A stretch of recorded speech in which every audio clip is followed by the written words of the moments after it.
Alrighty, so let's go. Some work to do today. I have a lot of work to do today, actually.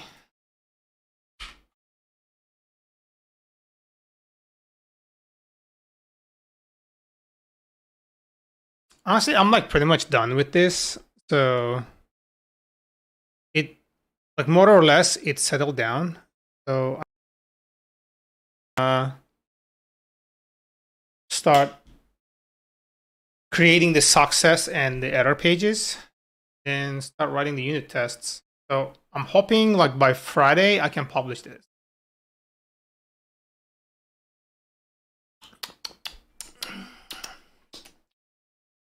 Okay, welcome, baby boy.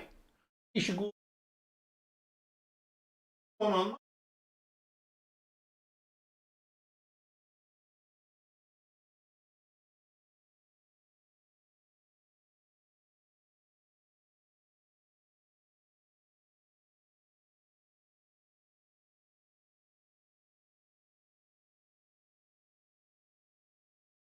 Thank you.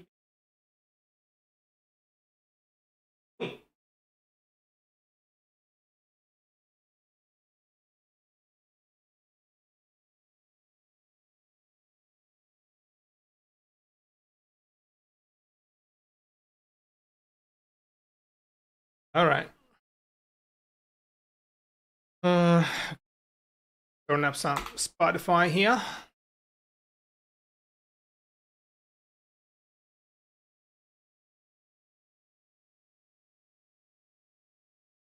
Like so curious, what happened here? What happened here, big boy?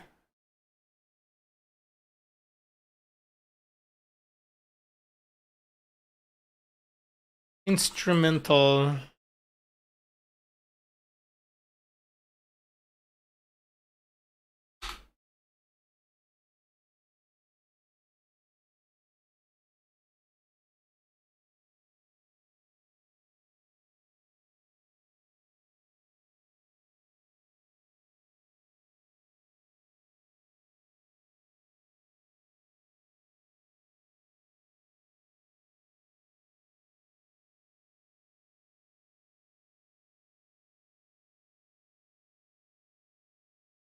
Let's try this and then see how it fares.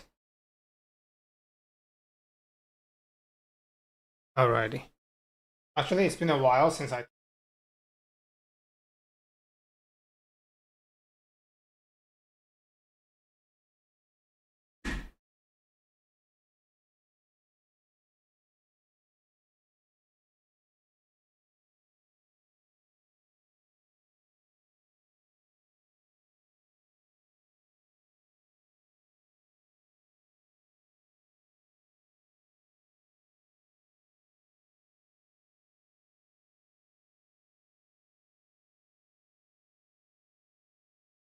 Alright, so the music sounds pretty decent, and my volume sounds pretty decent.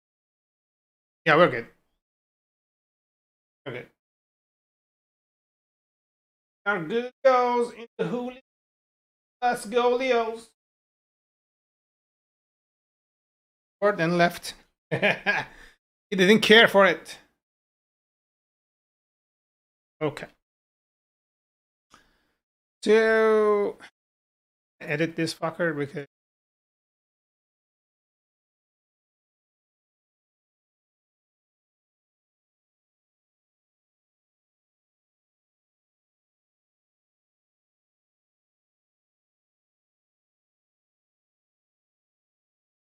go.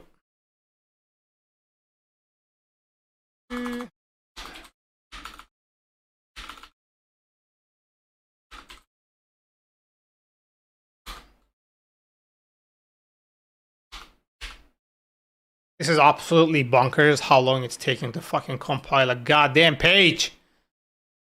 What is this? Uh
Babe.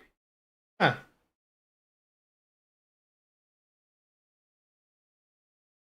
Okay, hold on. I'm gonna put the cushion there for him. Coco, come here, babe.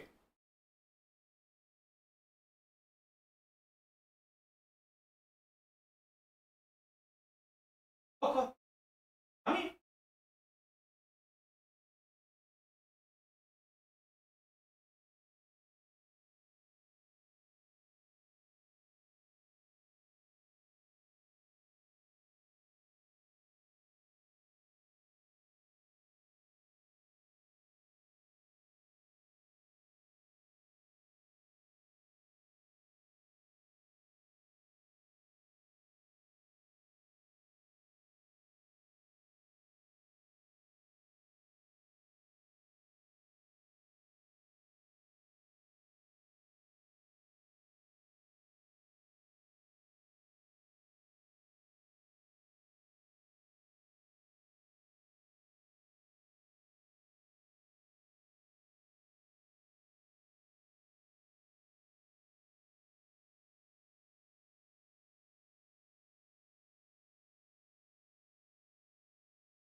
All right.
Quite old, so I don't think it's gonna really relate. Production is still slow. No, NextJS server briefly starts the NextJS.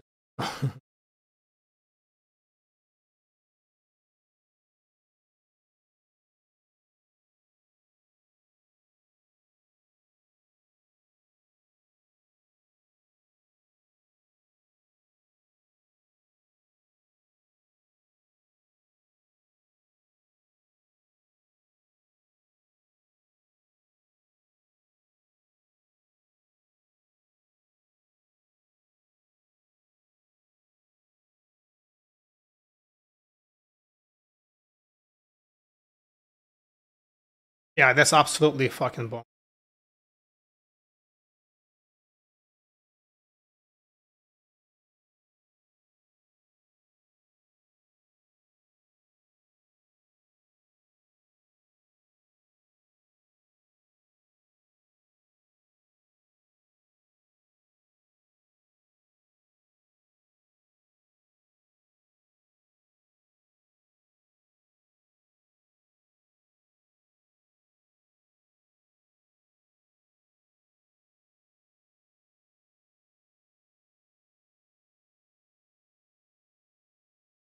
Wiper, how we doing, big boy?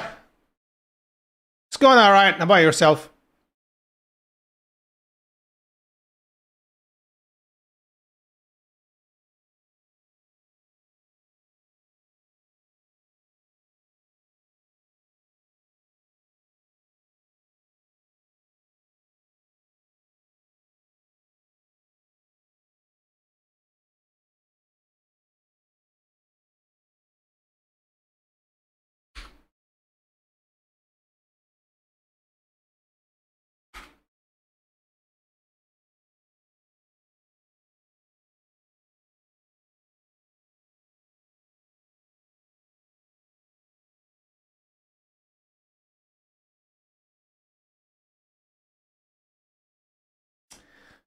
Wish that was the thing, but it's not. I'm already using NextJS Note 20.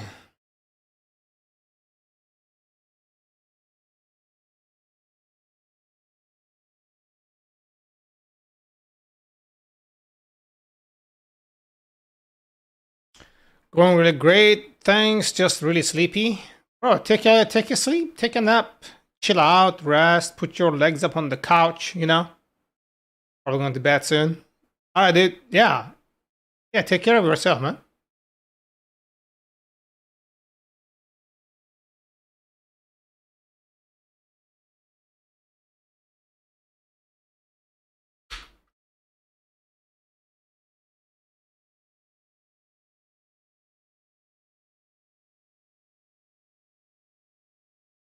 It's almost 9 p.m.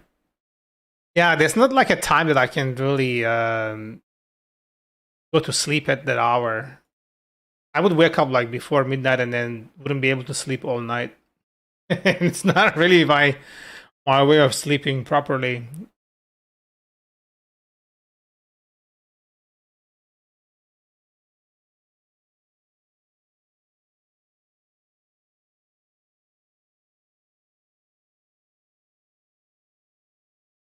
Yeah, I don't know how to like take a nap, you know?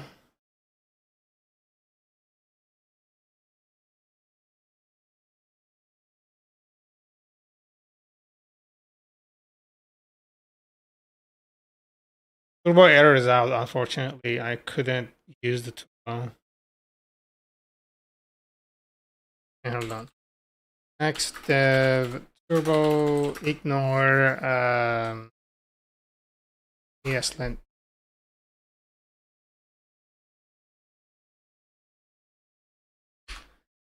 Because if I do Docker exec API NextJS, oh, dash, and then I do next dev. Oh, oh shit. Modules. Come on.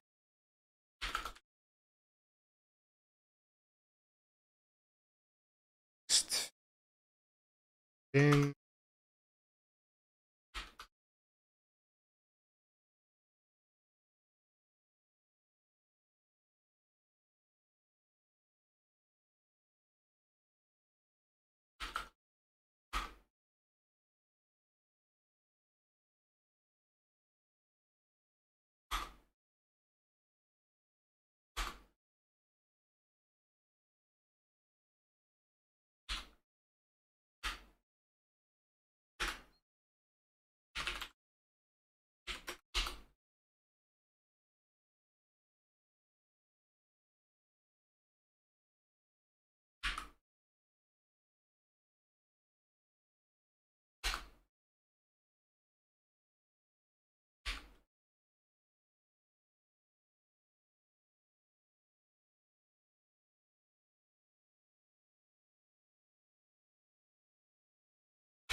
okay, compiling home.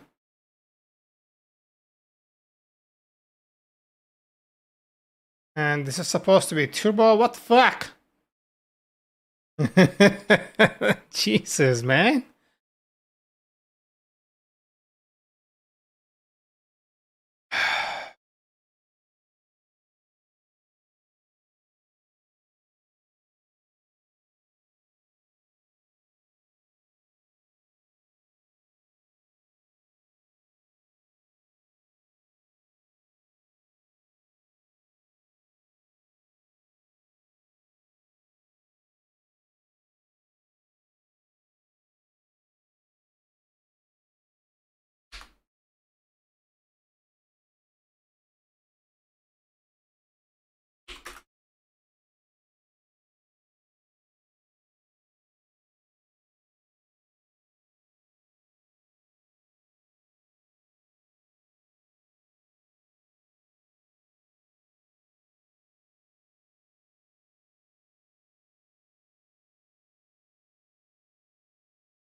Okay.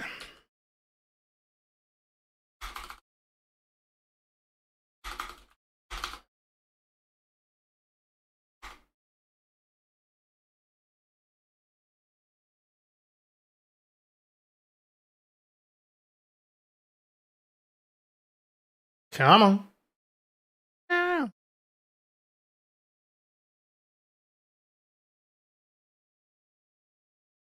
Okay.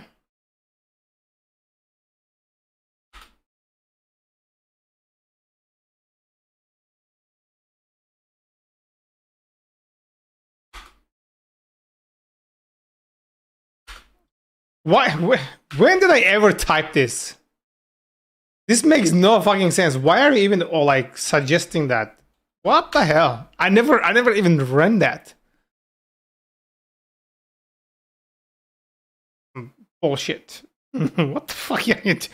Imagine like I had a fat finger and just hit that by mistake. It would be bad. Oh, Mr. Kitty, he's a sleepy kitty.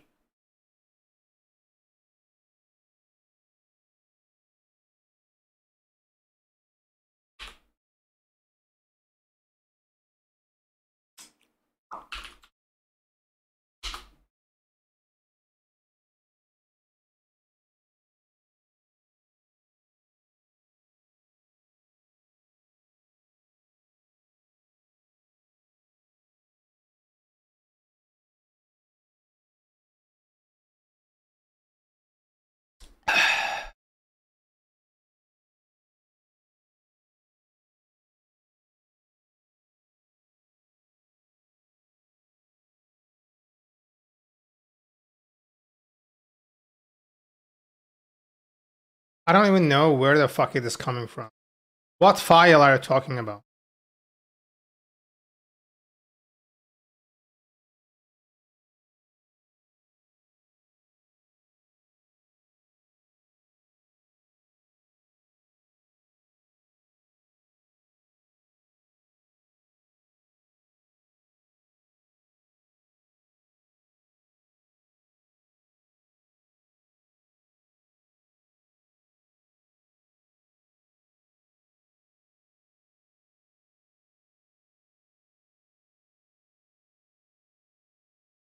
Emotion React test emotion element.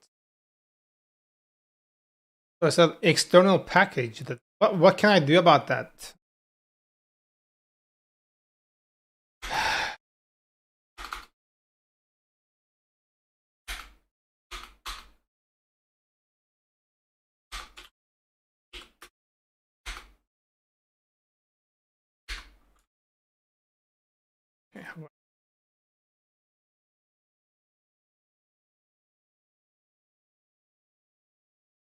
The amount of time NextJS wasted like with my fucking time here.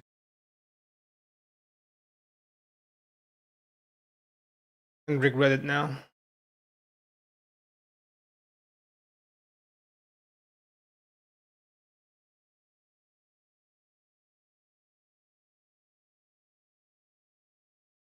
Okay, so let's do this and finalize these URLs here. So we're gonna do subscription plan. We're gonna do this and and then the page here.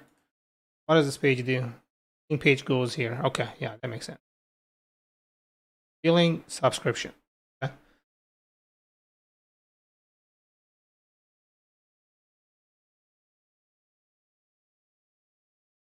I think instead of subscription, I'm gonna say subscribe. All right. Subscribe. Okay. And then what we oh, still compiling. Okay.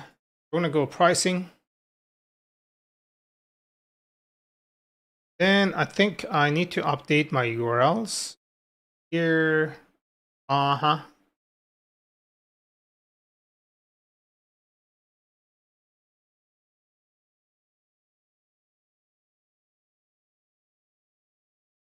Subscribe. Boom. So if I click on this, it should redirect me to the correct place.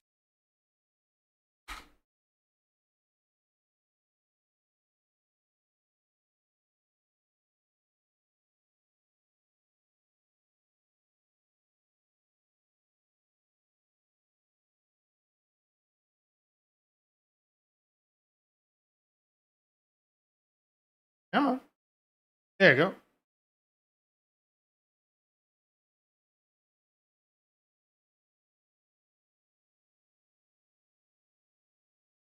So I'm gonna make this into a drop down. Okay. So I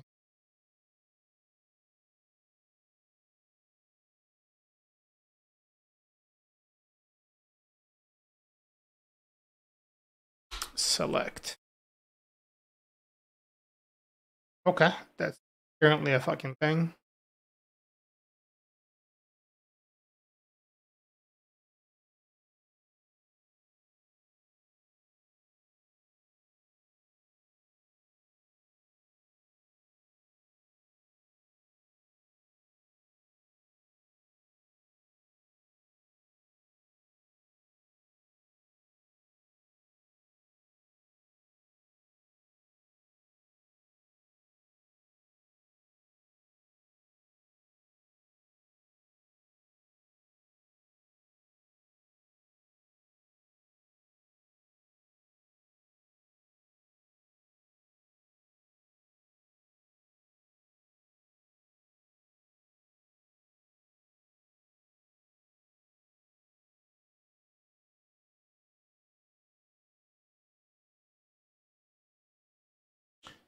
So if you are doing this, you chose that. Okay, we're gonna get a new TypeScript. Okay, we're gonna say toggle plan.tx. Okay. Yeah, edit. Okay, that's default function. Toggle plan.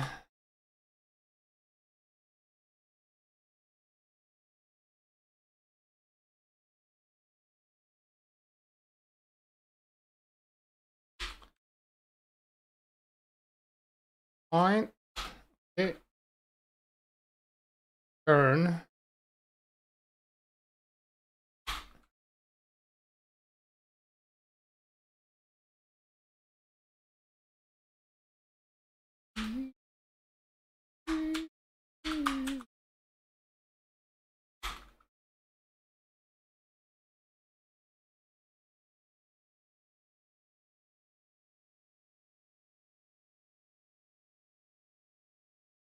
Okay.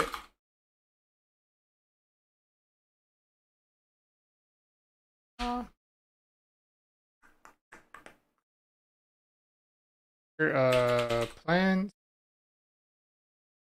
What is it? Have here? Subscription.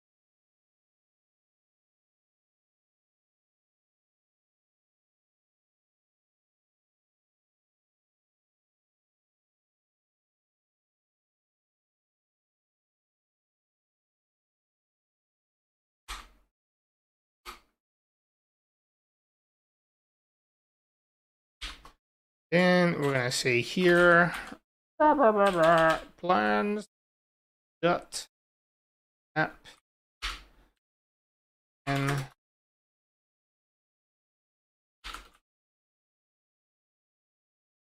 value here. Okay.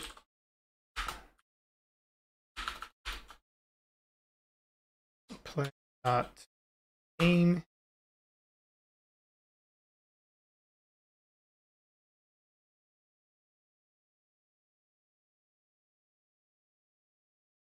Toggle it right here. Plan and plan equal plan.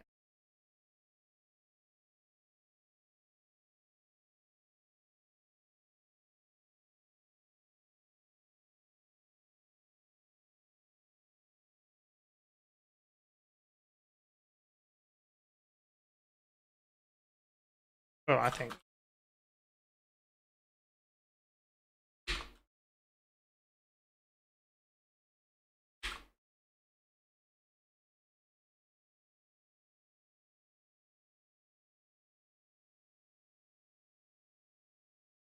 Okay, here we go.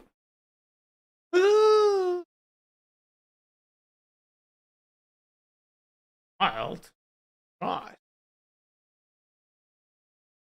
Placeholder.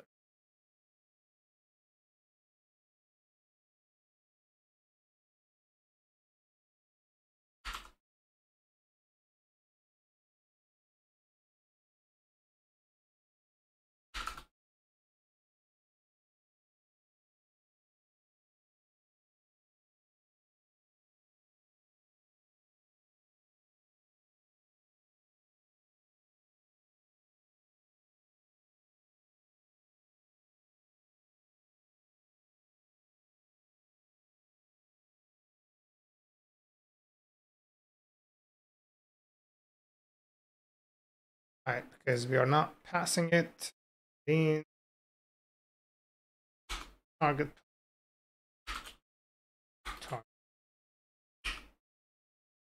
Please reload my server. It's very sick. God damn it.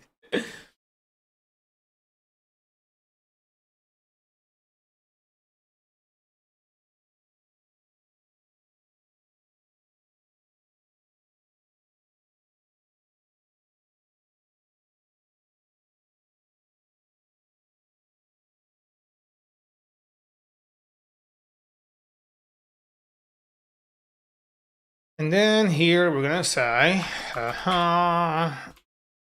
on change when equals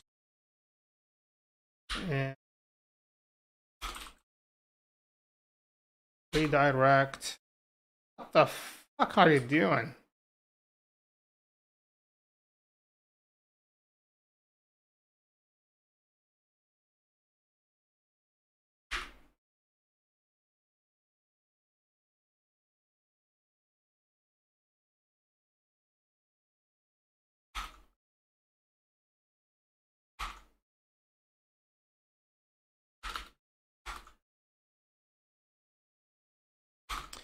Computer is just fucking really struggling.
Let's see if this is gonna render.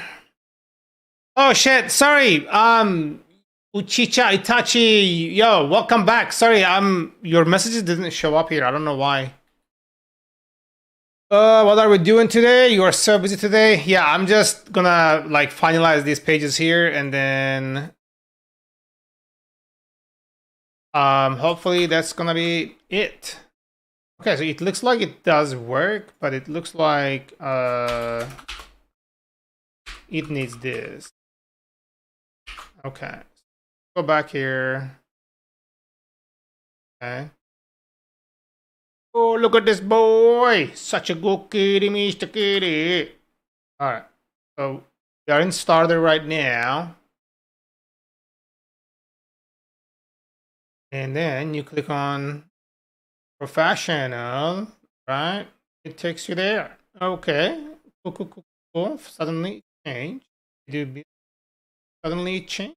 Julio's in the Julios. All right. I'm going to see if I can make this.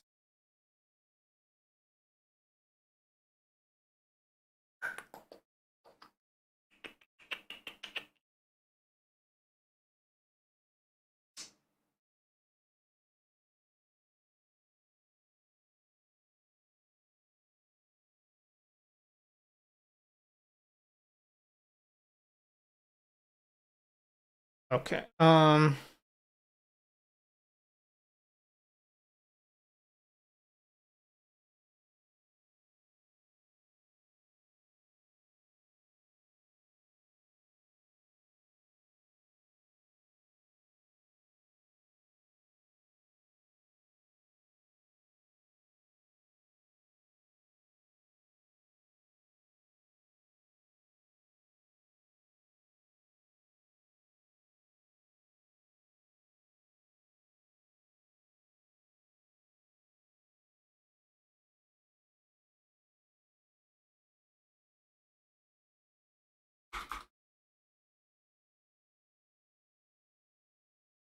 Color blue 500.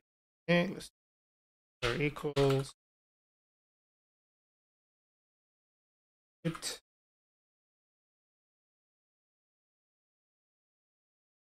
That. I don't know if these things will actually like take.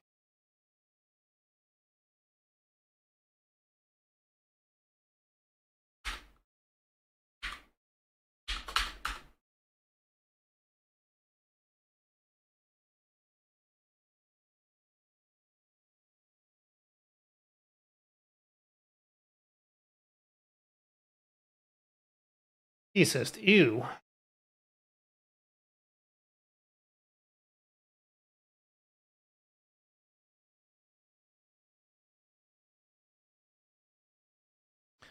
Let's try a drop down. See.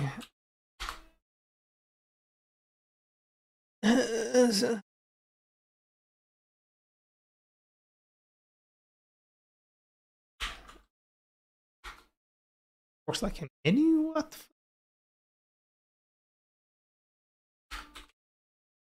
Chakra UI. Select and menu comes up for some fucking reason. Drop down doesn't give a fuck. Yeah, this is kind of just what I want to do.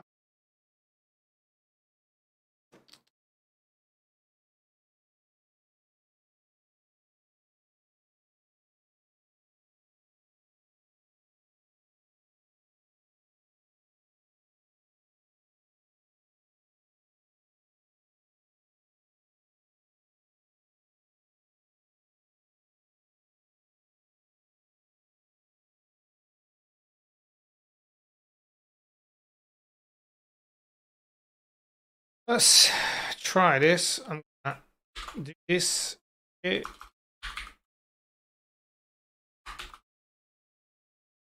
I'm gonna use this instead because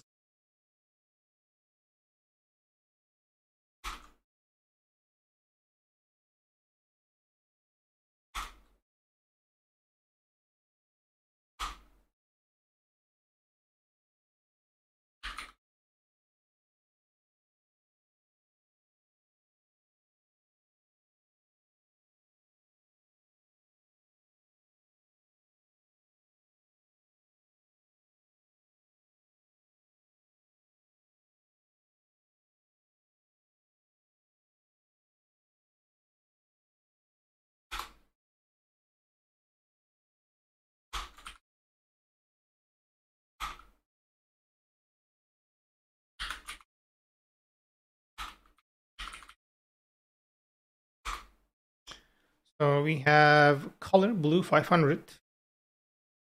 equal it.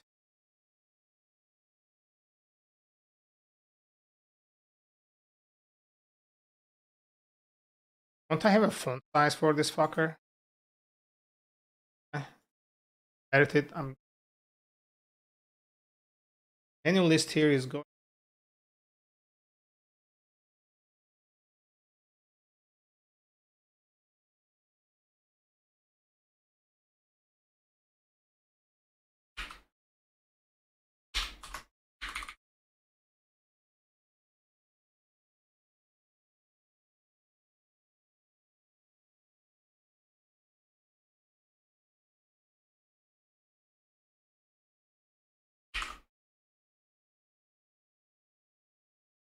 Reload it.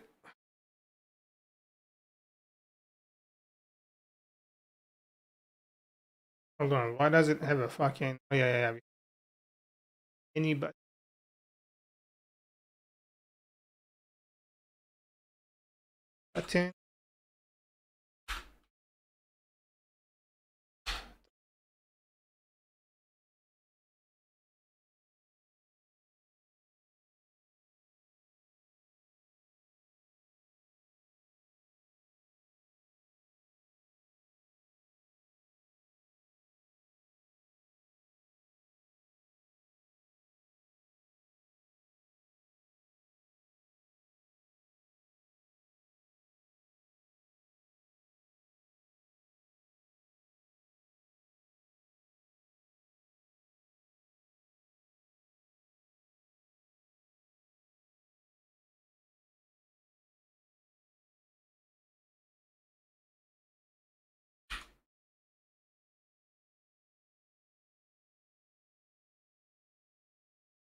Why is this complaining about this?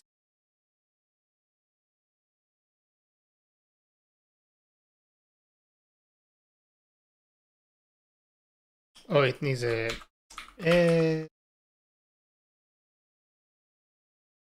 button.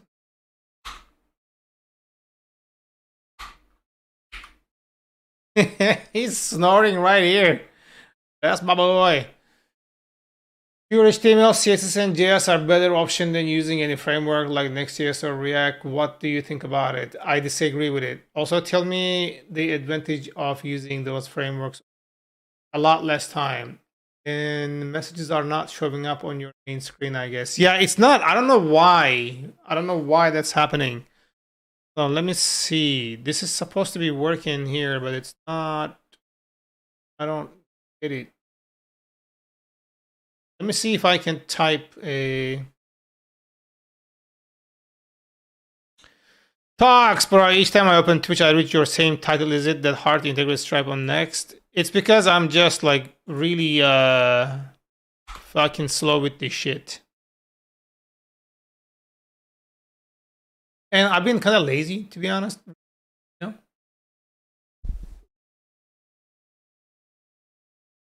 I'm gonna test something to see if the bot is in the channel. If the bot is in the channel, it should. Yeah, the bot is not working. Bot tricks is not working. I need some rest. Yeah, Yeah, I kind of do. That's kind of, yeah, yeah.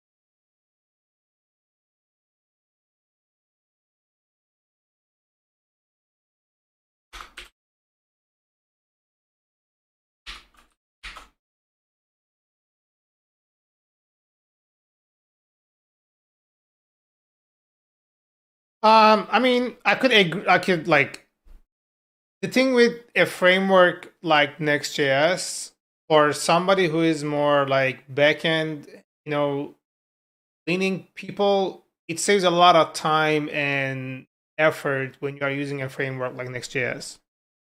Because if you end up having to create everything with like JS, CSS, you're gonna have to create like reinvent a lot of the wheels, and nobody wants to do that.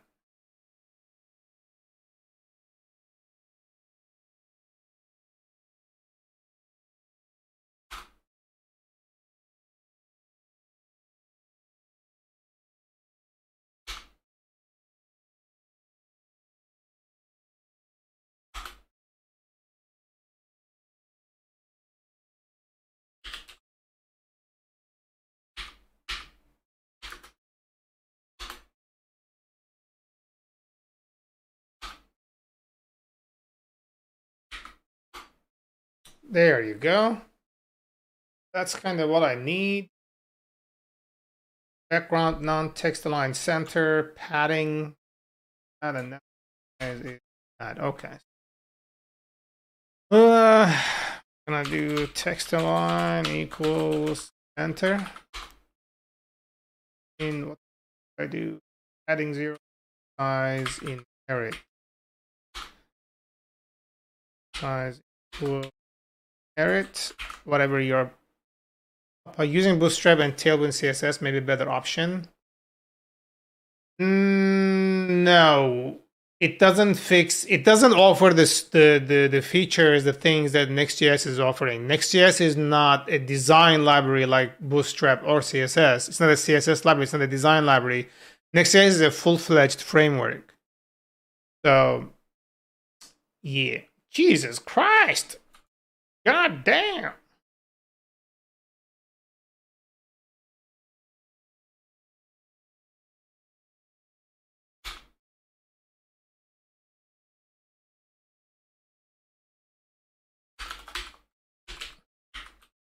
I don't know if that's a thing, but let me check. I don't know if that you can assign like font size like that. There you go. Pretty good.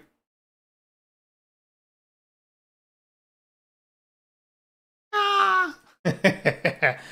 This is honestly so much better. Can you show me other things that we can't do with pure HTML? Like, how do you mean? There's so many things that you can't do with pure HTML. Like re-rendering things, like how you can't reformat a page or recreate elements on the page without using JavaScript, for example.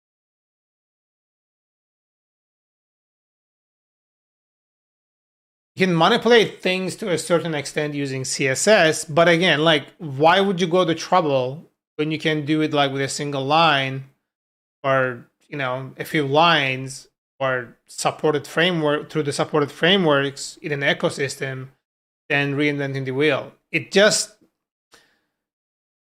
like you can do everything that a framework offers to you yourself, but that doesn't mean it's a good idea because you're undertaking a lot of work, a lot of responsibility, maintenance, and whatnot, all on your own shoulders, while you wouldn't have to worry about it if you were using an open source framework or a tool that does those things for you. Okay, this needs like a little bit of a padding bottom. Huh? So let's do a padding button. Feel like about 2, maybe more.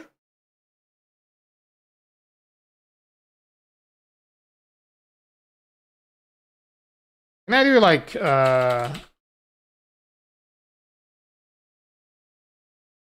you just do padding and then do 0 pixels, then like 5 pixels. Make this like 6 pixels. Okay, and then I need to do background. I thought I put.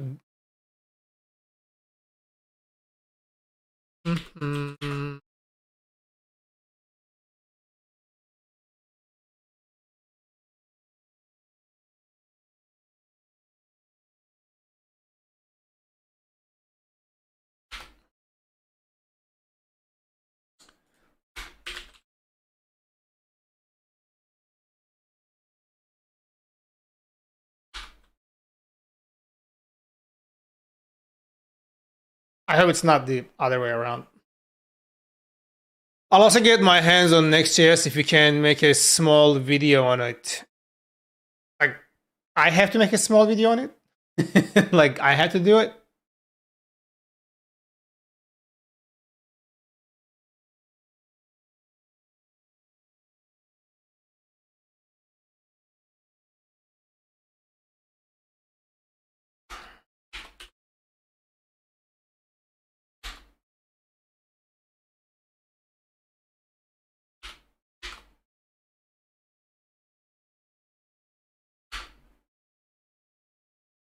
I'm not sure like if I'm there to really like teach people how to use NextJS because I'm struggling with it myself. But yeah, why not? I'll be doing like I'll be doing some like Python tutorials but we'll see.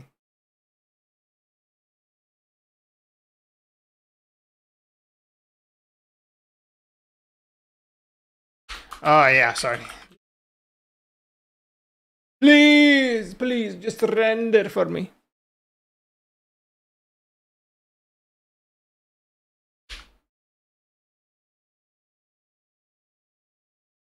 $4,011. Right.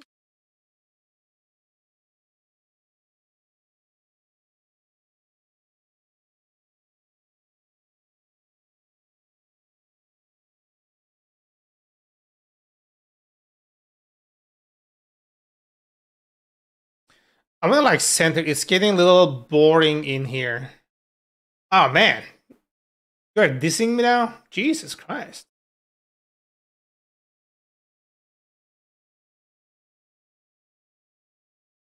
Man, he's throwing shade at me. I want to center these things. Like I want to center it. I want to center, and I'm gonna say.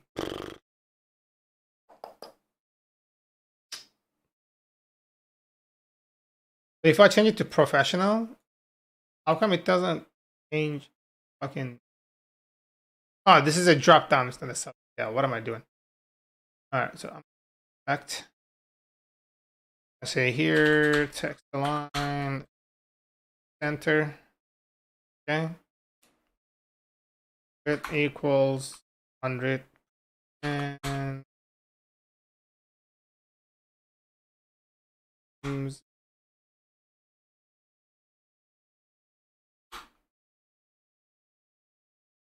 I mean, make this stream a little spicy and doing things faster.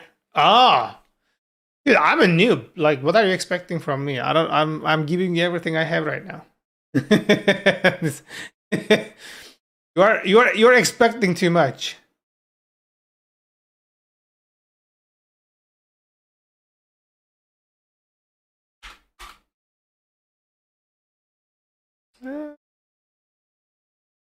So why is it?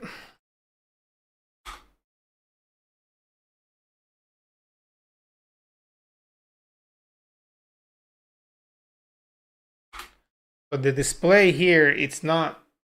Did you work on some other language before this? Yeah, I mean, I was doing PHP, but I don't do it anymore. I'm gonna do here items center. Okay, let's just do it directly on the itself, right? Then goes here.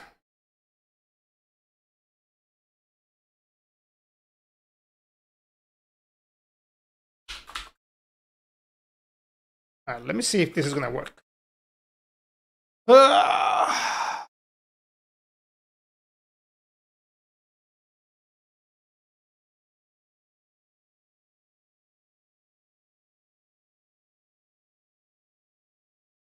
Switch to Java, bro.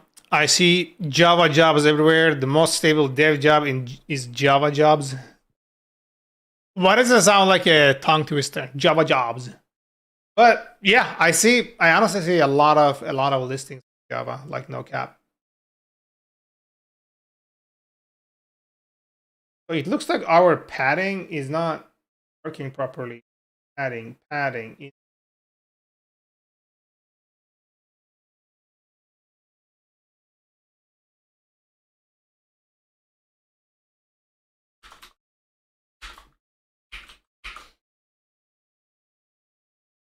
Oh, that was worse.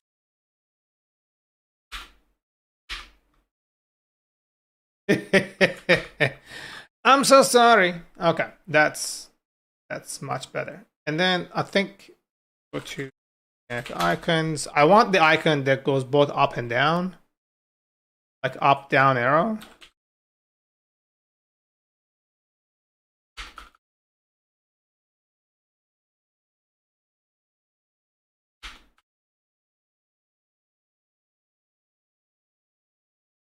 Like this one, but like with two icons, you know.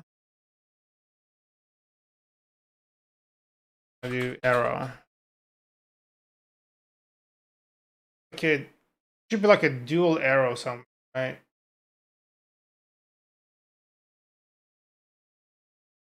I remember seeing it somewhere.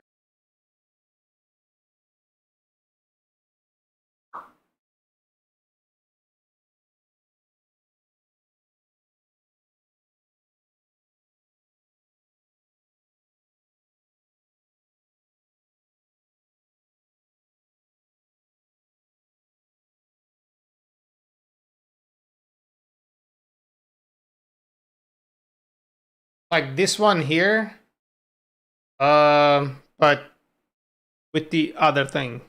I don't know what the word for it is.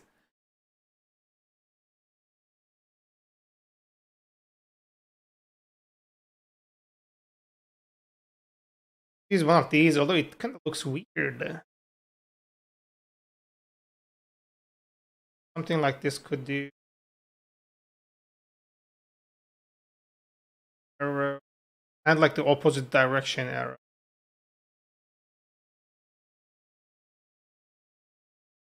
Come on, baby, come on.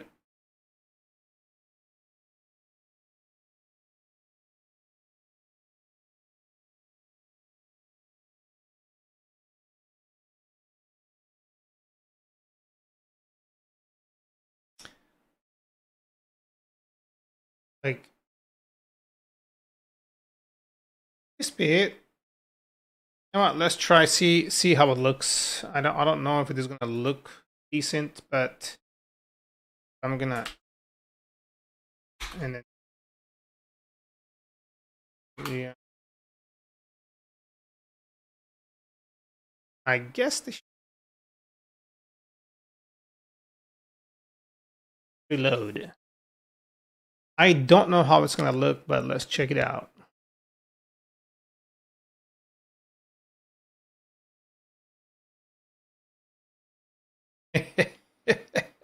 What the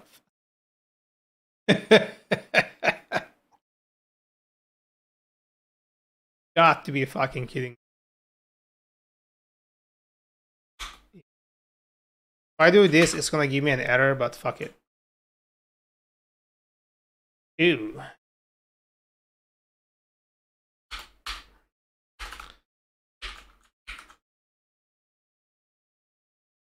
I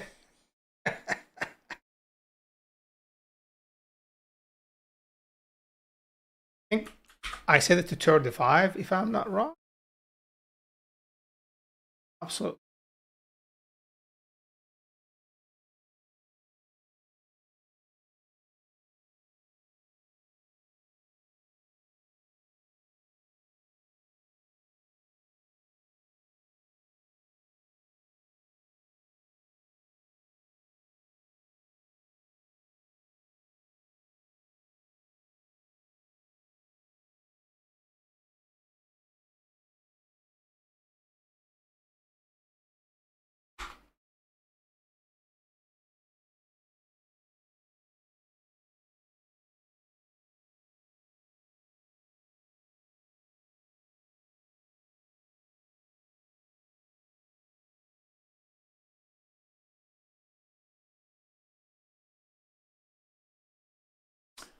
Oh, right here, this motherfucker right here. That's what I wanted.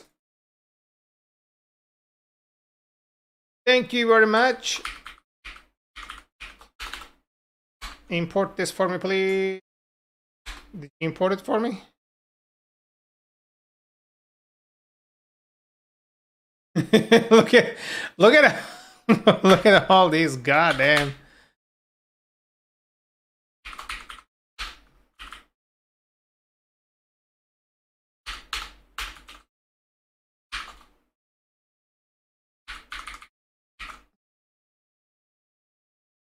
I think this is it. Yep. Thank you very much. I do like it. Okay. So on change plan, we're gonna do this e.target.value. I have a value, right? Equal this. Yes. I'm gonna reload. It's oh boy, this is Sleepy Kitty. Coco is a Sleepy Kitty. By the way, he's there. You go. There you go. Isn't this beautiful? I like it. Yeah, I want that. So, the menu.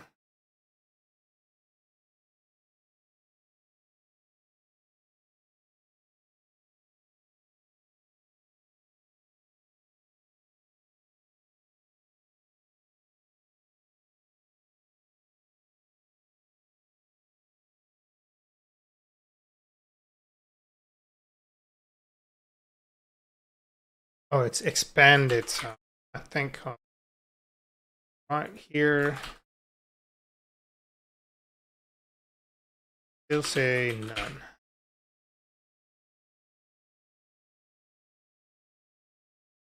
There you go. It's gone.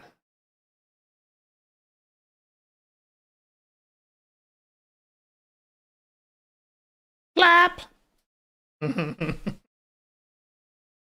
Clap it. Okay.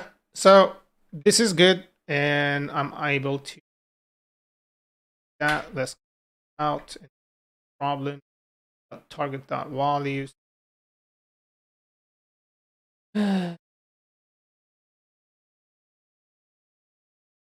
What is the type that this gives you with any item? The button? The button. Jack dot event dot.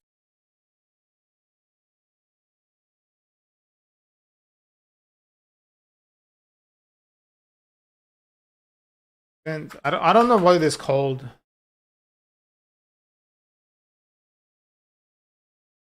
React on click event type button.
It does have a fucking value. What are you talking about?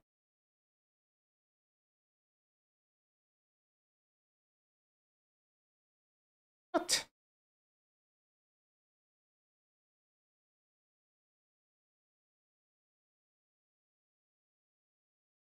Okay, suppose that I removed, right? What kind of shit this passes?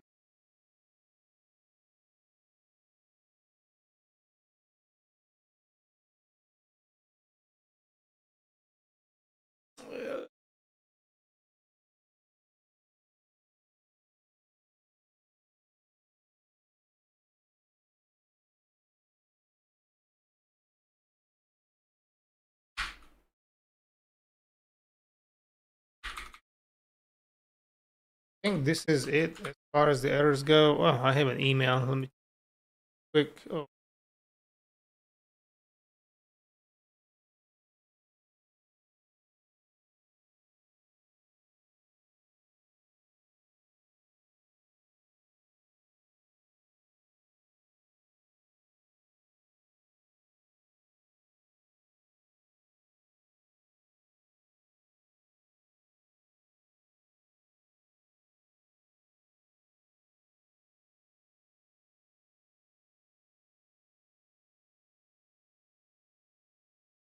right.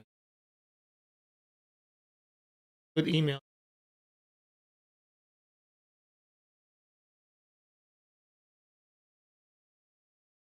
Ah, fuck. Burning my eyes, bro. Jesus Christ.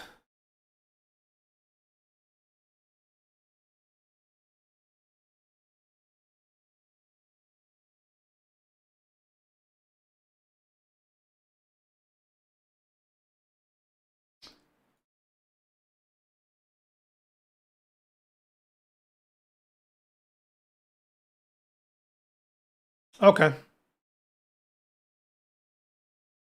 Another one? I literally just exited out of it. uh,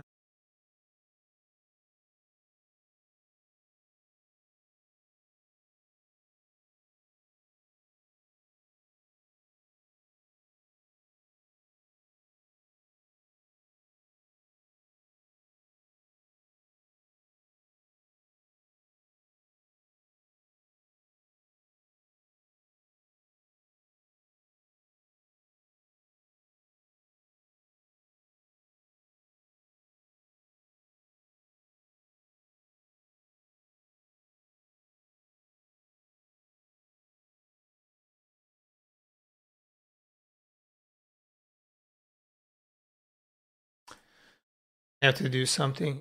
You're back. What's the progress now? So it does work. Good, right? You click on it, takes you to the correct thing. Pretty nice and fast. Julio in the Julio, and it renders everything pretty good. So what I'm gonna do, I have to open this drive and do a print real quick. Oh, I think I already have a saved word.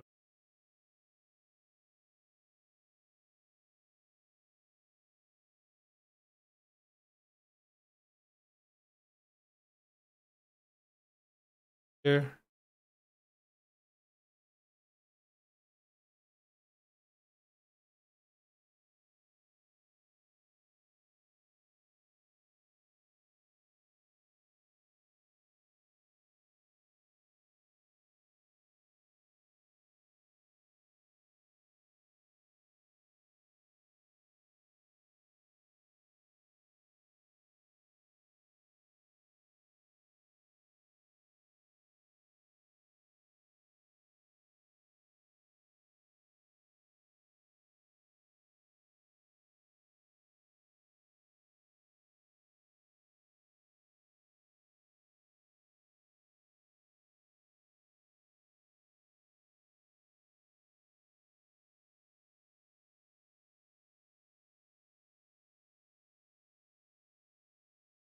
Oh,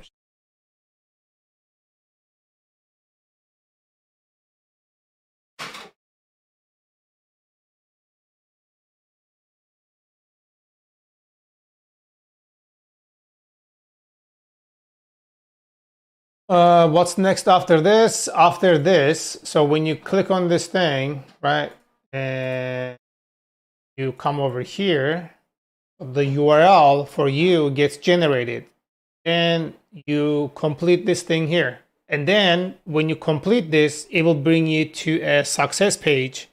And then the success page, I do a post-processing with Stripe behind, like on the server side. And then I validate the payment, and then I assign your subscription to your account.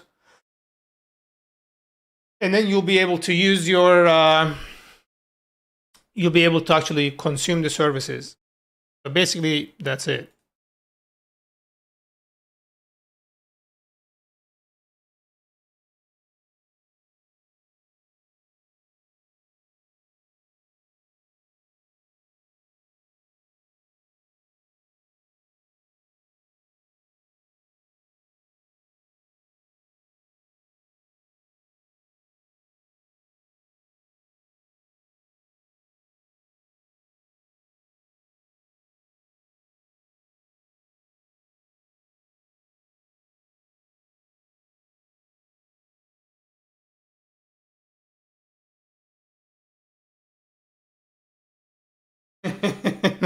My boy.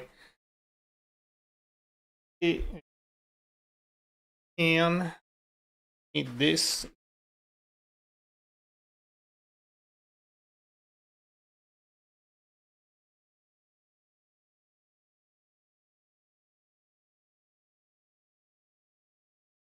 And we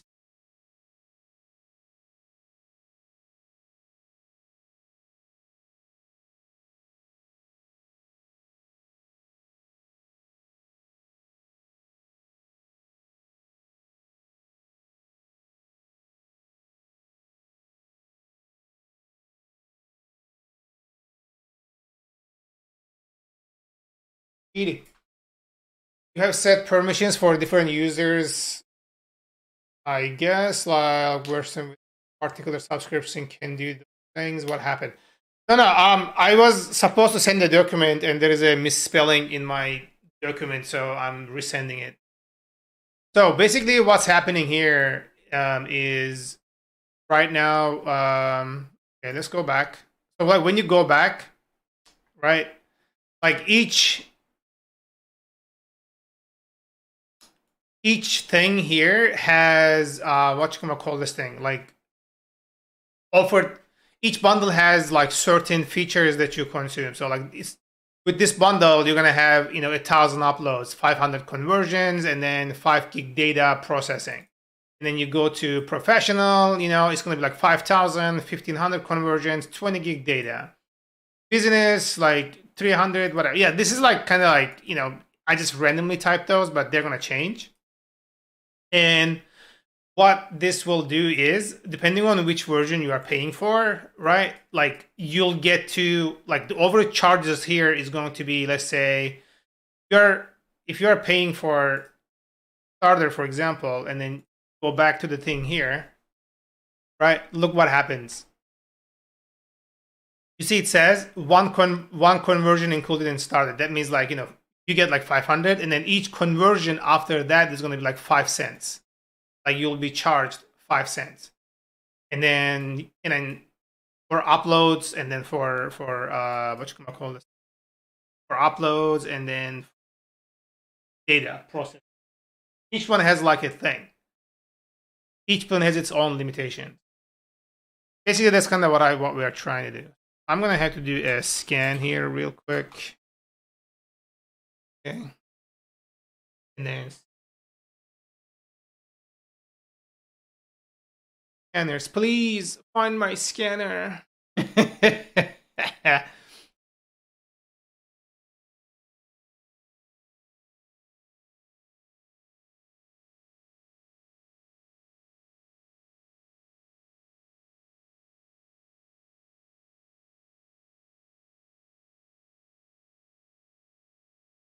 Yeah, and then you'll be able to control your. Oh, chill out. Stop looking at me, printer. It's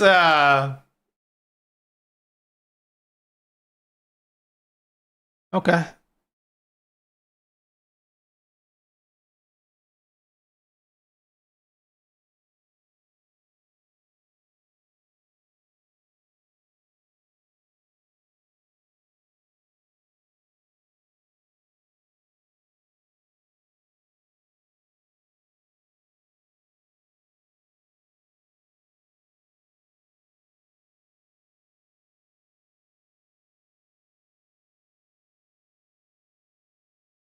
Let me verify this actually works. Have that problem. Key blue and I.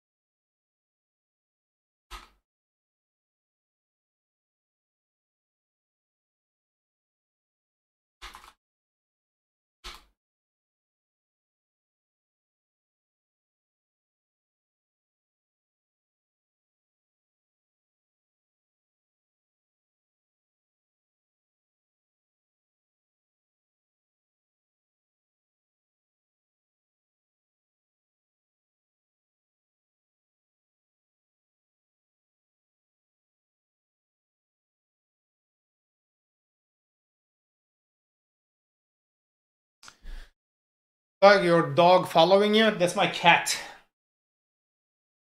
That's my cat. I have a cat. It's a big cat. It's a Mr. Kitty big cat. All right. So this is good. And now I can actually go ahead. Done. Good. Okay. I can actually go ahead and complete this now. Go ahead. I'm going to okay now. Again, we're going to go over there. And then this user has a $5 credit. So applied balance goes there. Okay. And then say here, okay, 424242424242. Okay. This in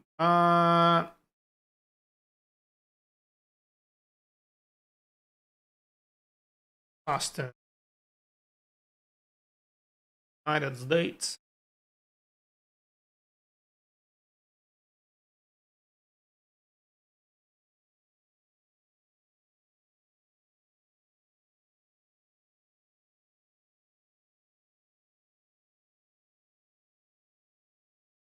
So this should redirect me to the success page. So there you go. Biolib.net payment success, and this is my session ID. This is important to note.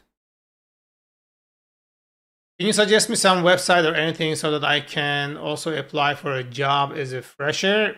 Indeed is your best friend.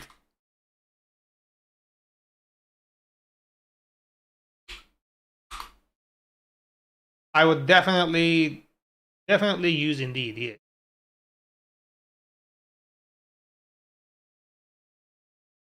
And you can switch countries when you are on Indeed, right? You can go to Canada, you can go to US. They're available in pretty much like every country out there.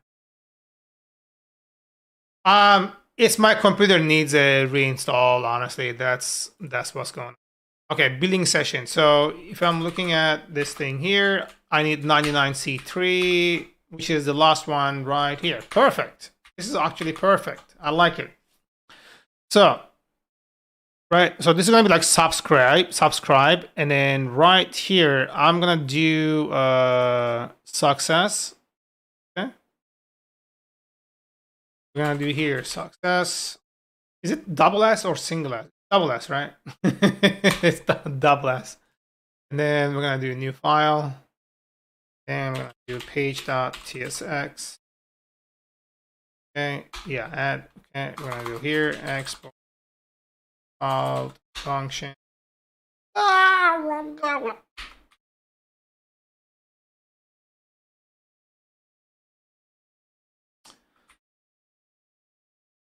Here Yes. We're gonna do return. Oh shit! I forgot that this is gonna be a session ID. I need to got the goddamn do it.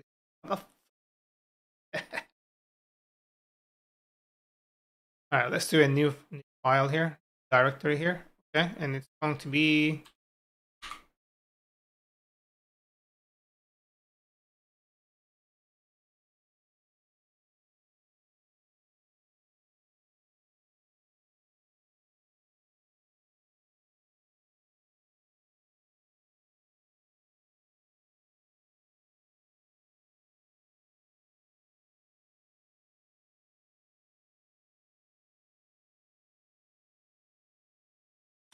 good night. I'm also working on Django channels right now. All right, dude.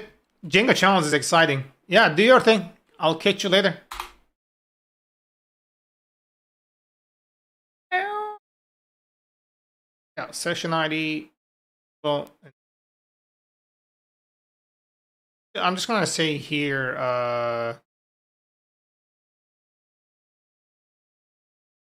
What's another word for finalize?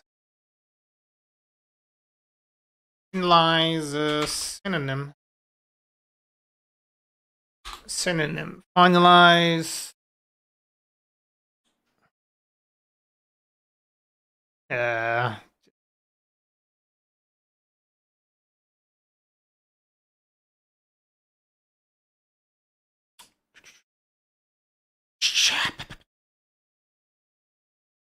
Resolve. Confirm. Yeah, I think we can do confirm. But fuck it. All right. I'm gonna go use the restroom. I'll be back.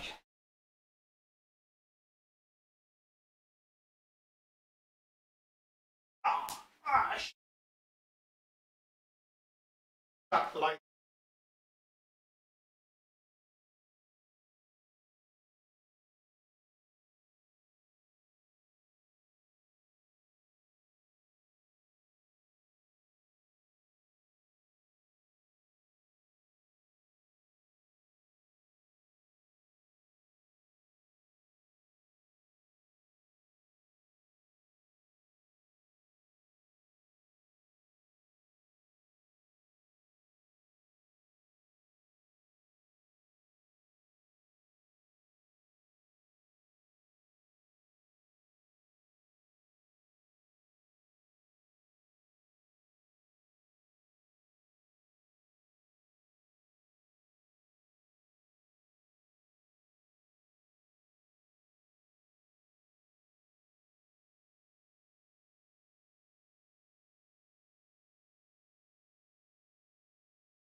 All right.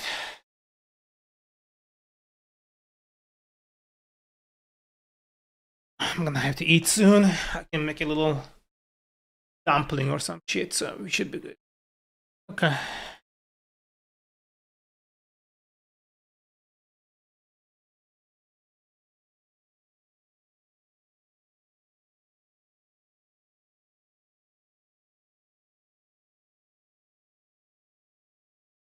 Yeah, I think I'm just gonna do this success session IT. This is this session ID. That's where I like finalize it, and then for the cancel, right?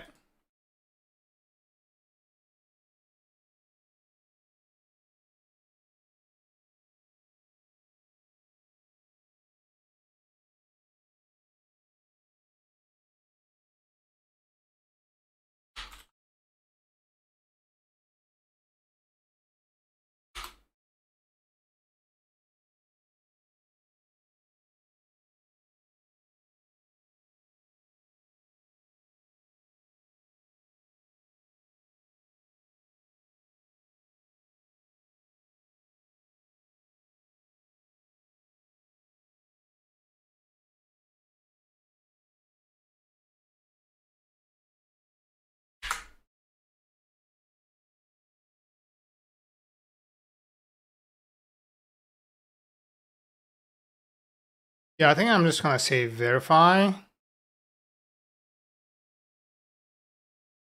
or just validate. Yeah, I'm just gonna call it validate. Validate. There we go. And we're gonna have a session ID either way. And this here is gonna have the session ID in it. So we're gonna say here validate. Okay. And then let's add a comment here. This is the endpoint the user gets directed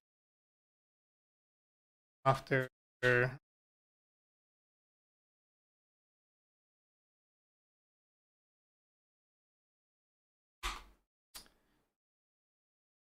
validate the result file.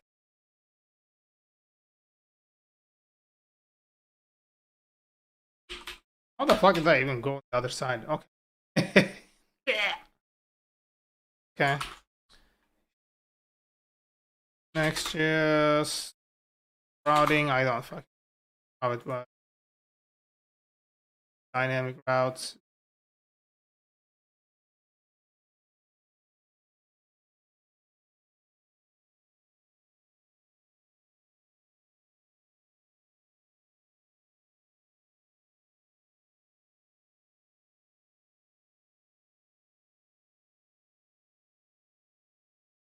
Oh, this is the pages. Why the fuck does it look?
Yeah.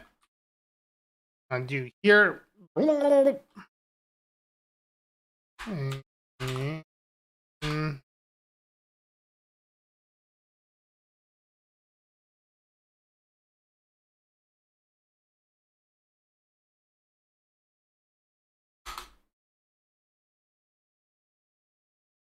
Validating.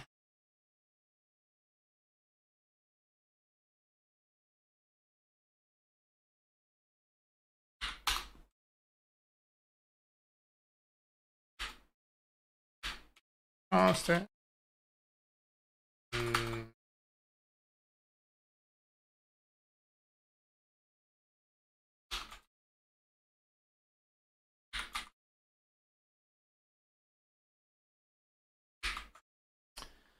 Okay, so payment success. This is gonna be shit. Billing. Subscribe.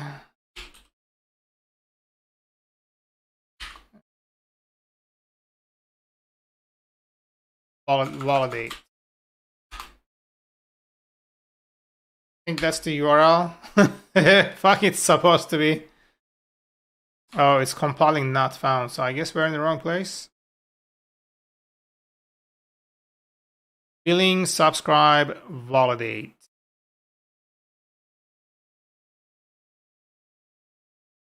Subscribe, validate. What? This is supposed to exist, motherfucker. What the fuck are you talking about?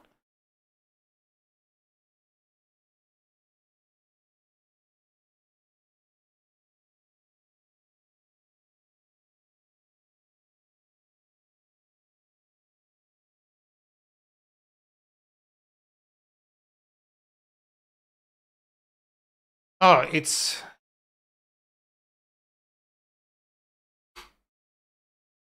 I'm forgetting about dashboard.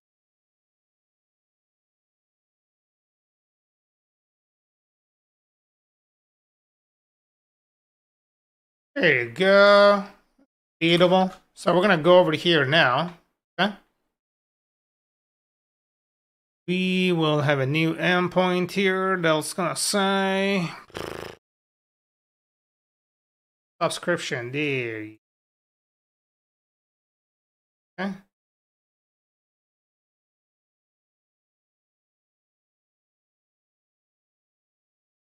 Validate.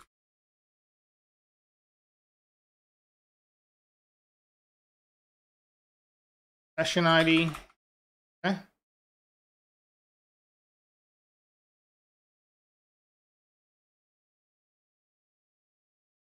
Here. Validate.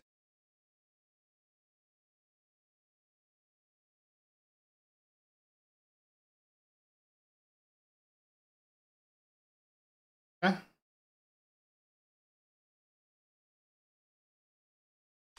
If validate subscription self, we're gonna have the request. Session ID, please tell me that I did.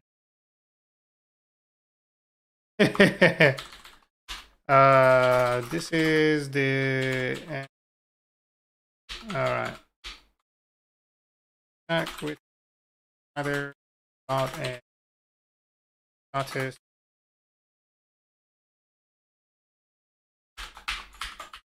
Okay. I do try that.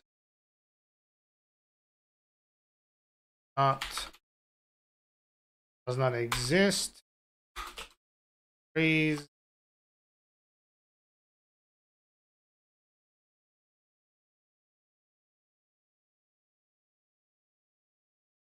I don't know if that's the fucking error, but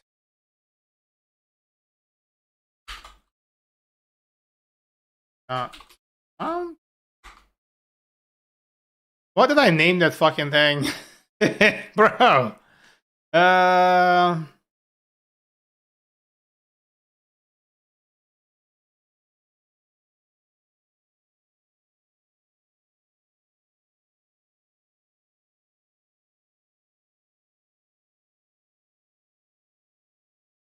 Entry does not exist.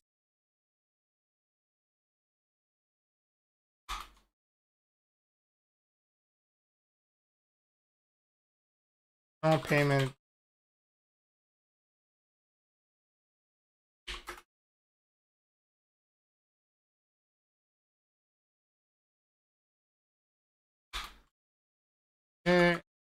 here. Not get right, ID equal ID equal West.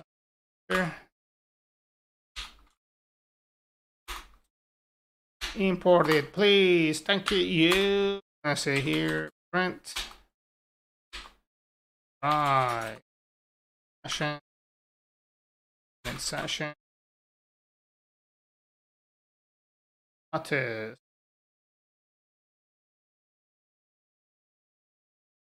So,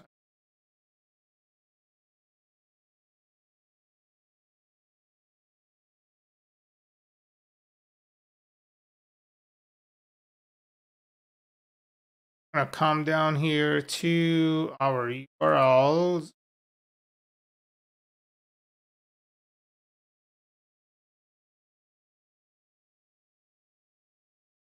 Description. Validate URL.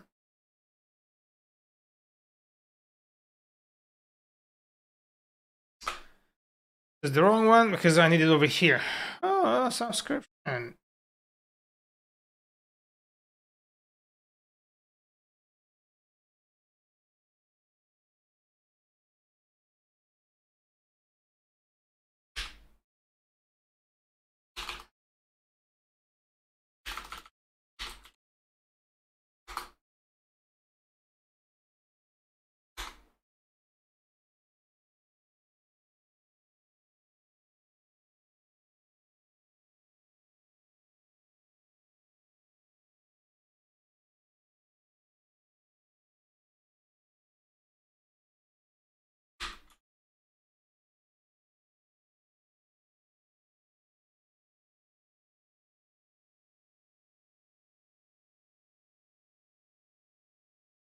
Okay.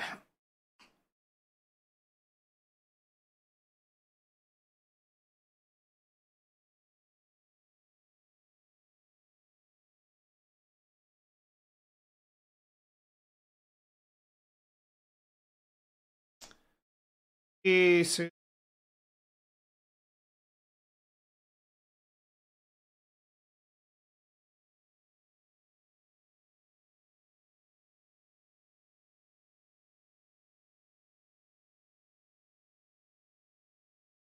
constant request equal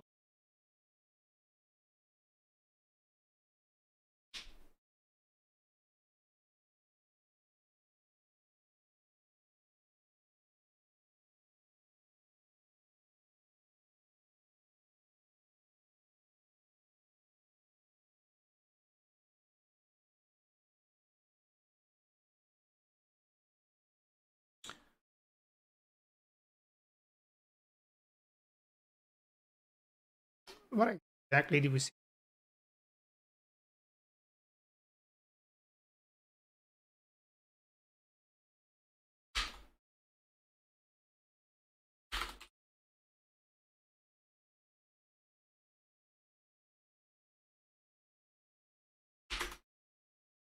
Is loading equal state.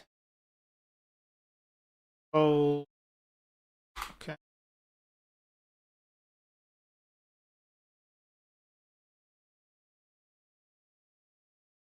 Do okay.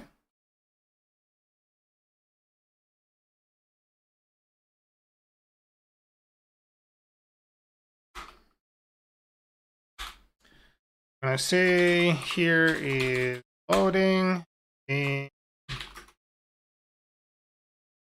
loading.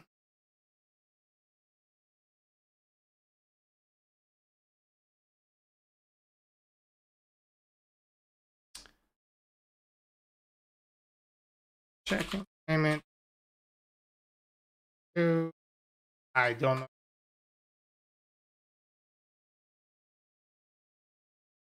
We're gonna have to do period client ready reload. Fast. What the?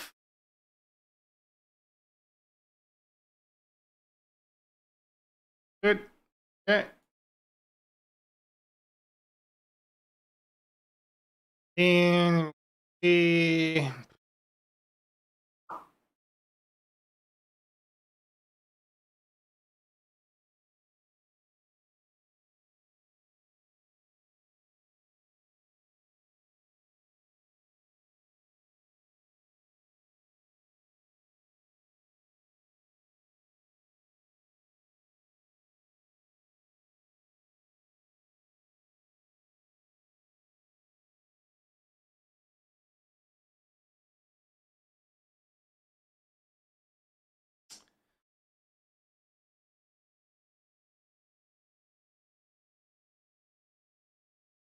uh,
cool.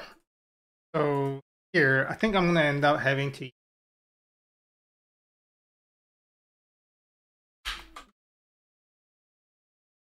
effect.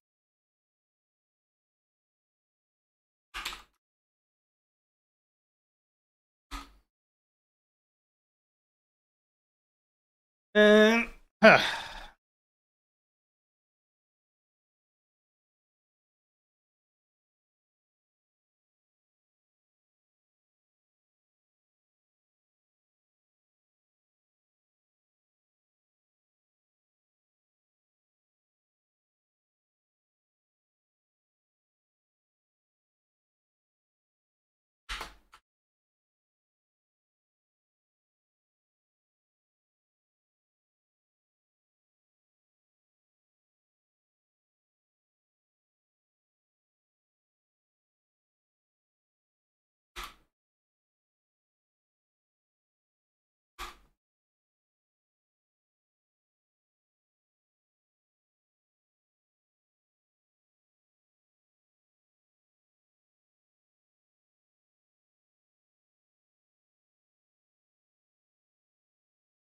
shit, I forgot how this worked. God damn it.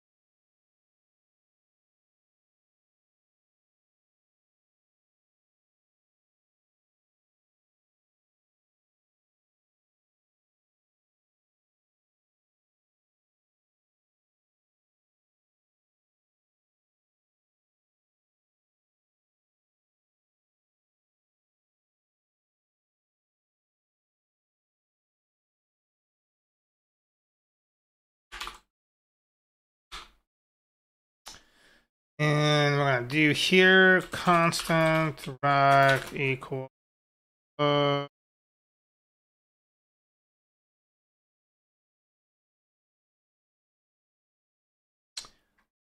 think I do have a thing here, right?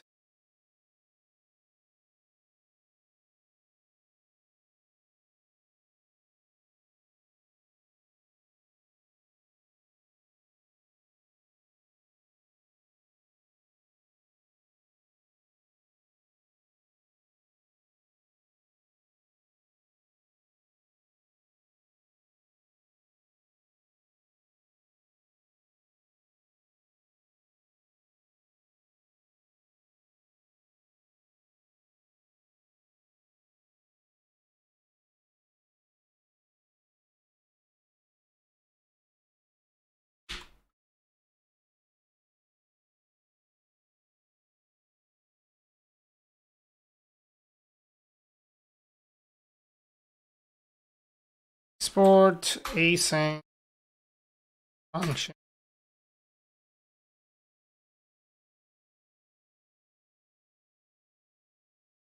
Validate payments and session ID string. And we're gonna do server. Oh my! I do. I'm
okay. Validate and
What the fuck is going on?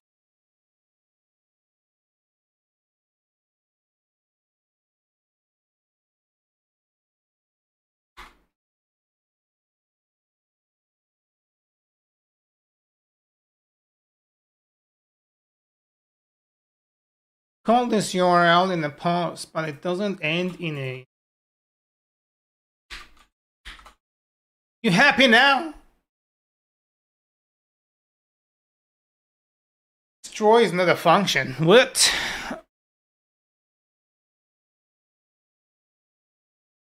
Right, we are not returning anything to teaching.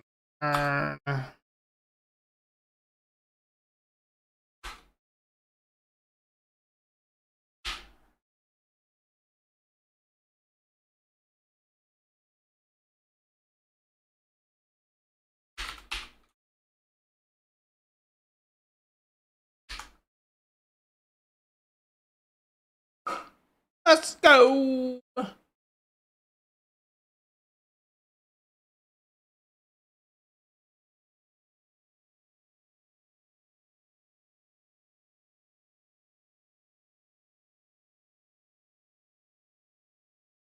Okay, so what's the error?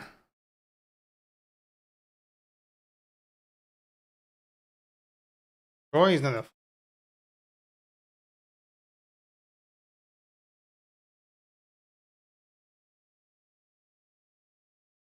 Fuck, are you okay, babe? Okay. Huh? Wow.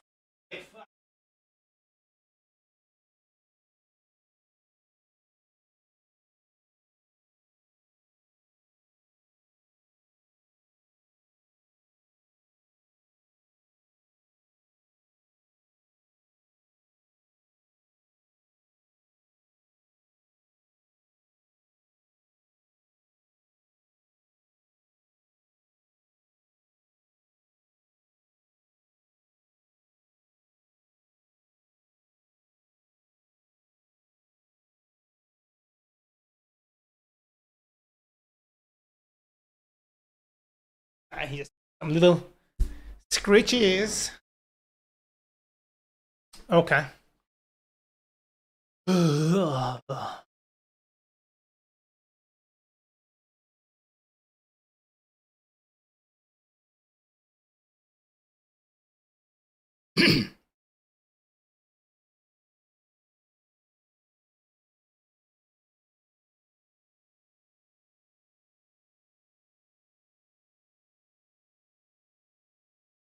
I'm not returning anything. Okay. Yeah, I'm not returning anything. Your deal.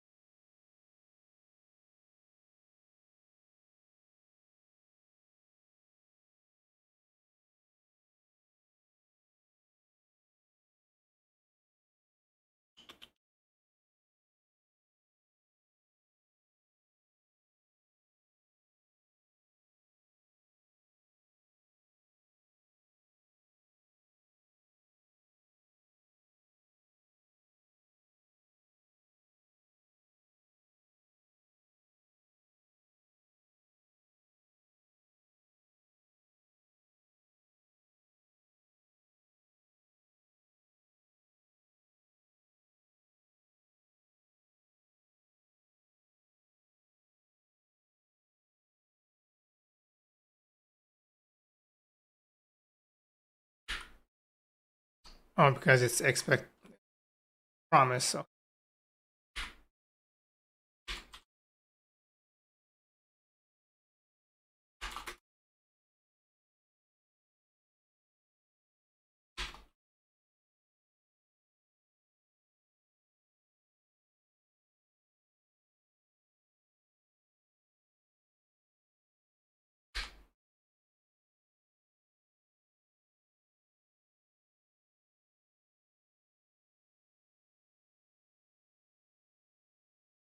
Okay.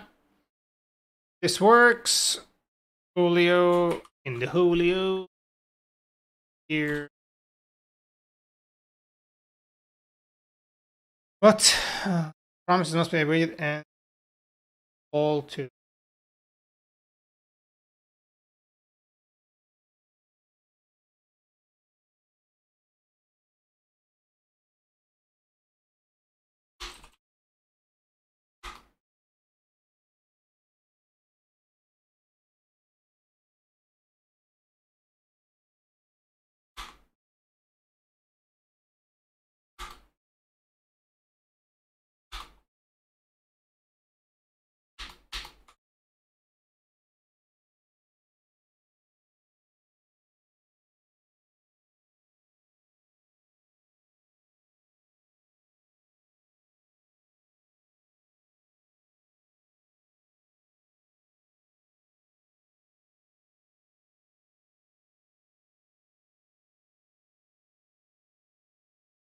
From there, I'm gonna go check out the fucking subscription. Ah! So let's go look at the subscription, sorry, session. Okay.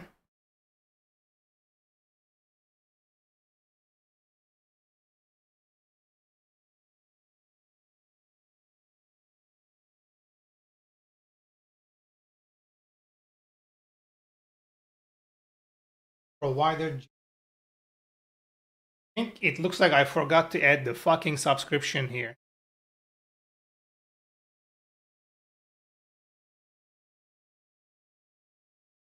Looking at this Stripe session ID, I don't. Can you? I don't remember if you can leave.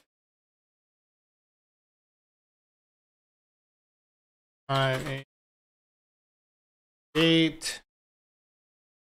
I don't know if you can retrieve it. I don't remember. Oh, Deepash. Hey, how's it going? Dude, I'm just seeing your message. It's not popping up here for some reason today. I don't know why.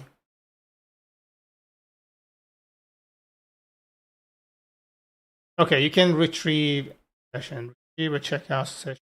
Line item. Get it. All right, there we go. Oh, cool. Okay.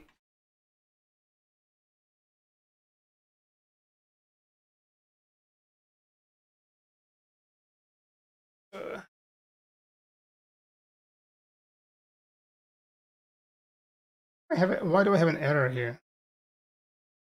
What?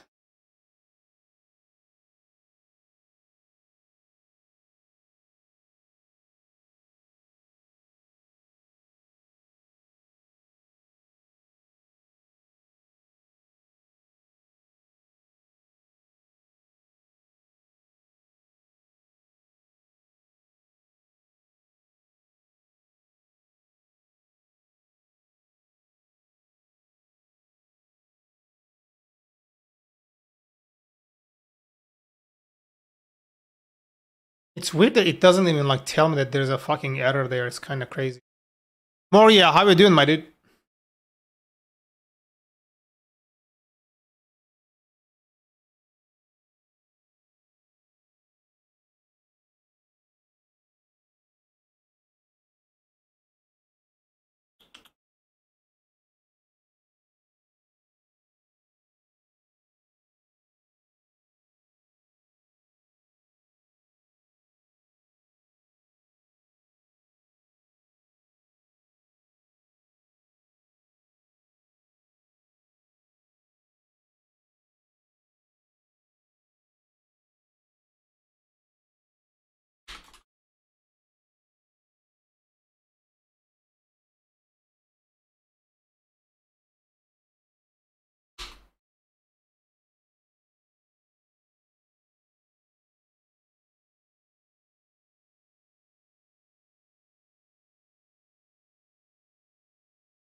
Let's go. Filling the import.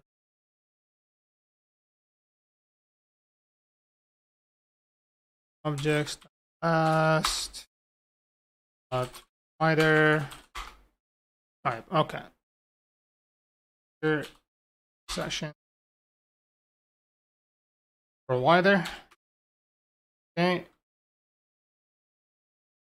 Request user session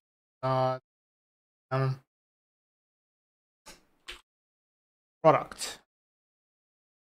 Pretty good. So the payment manager here goes in Leo, like it is this guy. I'm down here when I get session, right?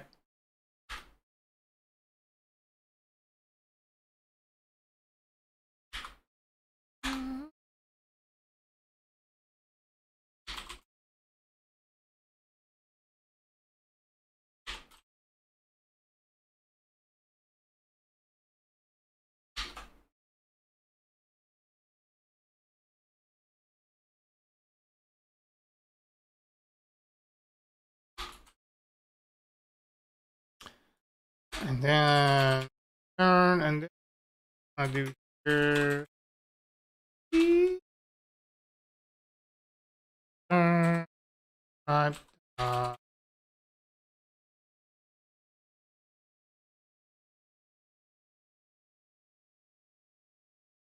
pretty much it. Righto.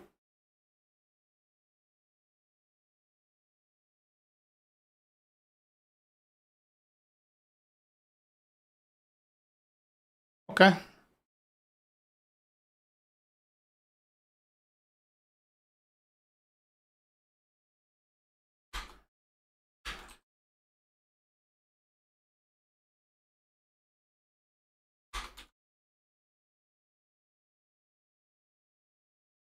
I like that it autocompletes, like it fucking knows. Oh, it doesn't fucking know, but it. Yeah, it should not be a Stripe session. Fuck.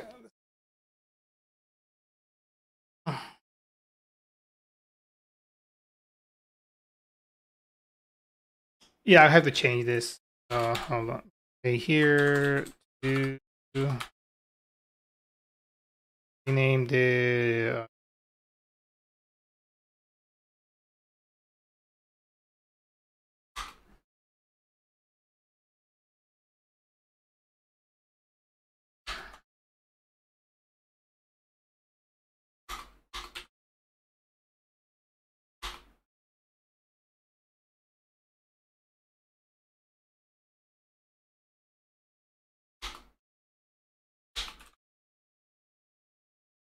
Okay.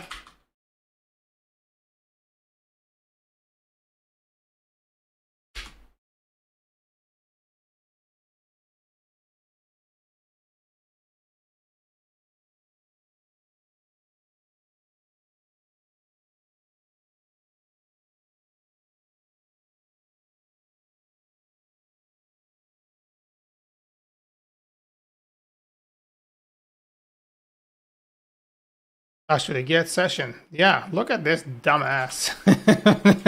I am doing dumb shit. Ah. Ah. Okay, there. What?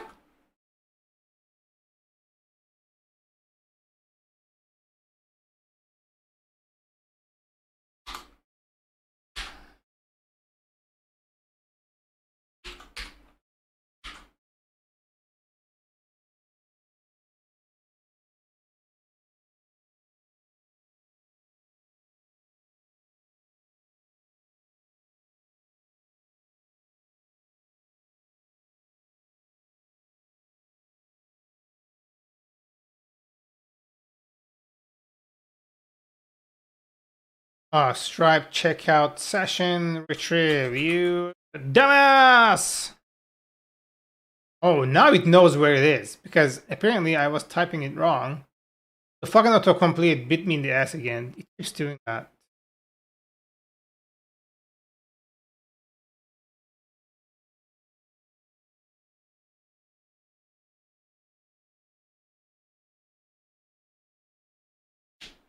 Oh, no. I was like, oh no, error this time.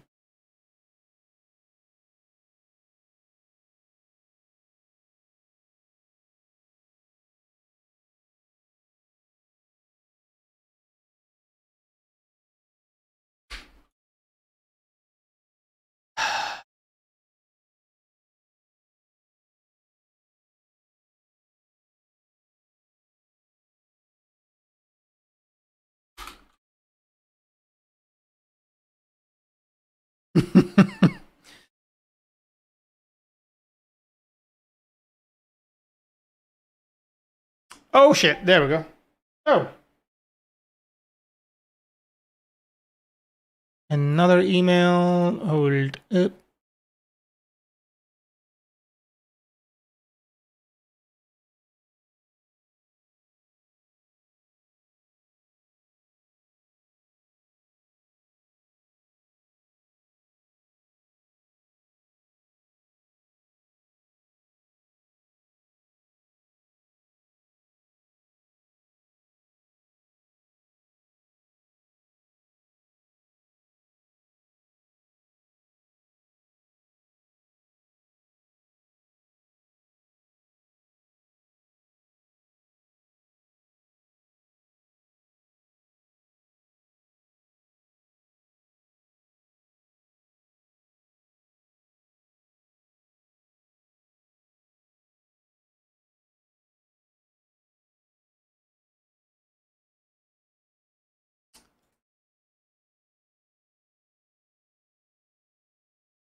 Come on. Huh?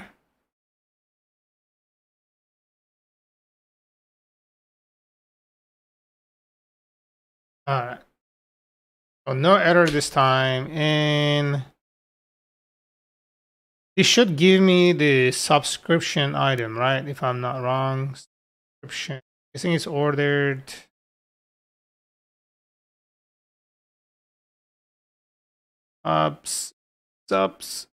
Subscription. Ooh, there you go.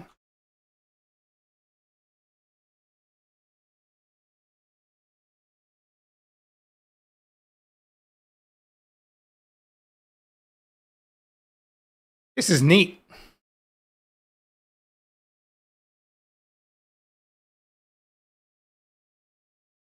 What's going? Can you explain what's going? Oh, so yeah, what's happening here is when you, for example, you come to pricing, right? You choose one of the options here to sign up, for example.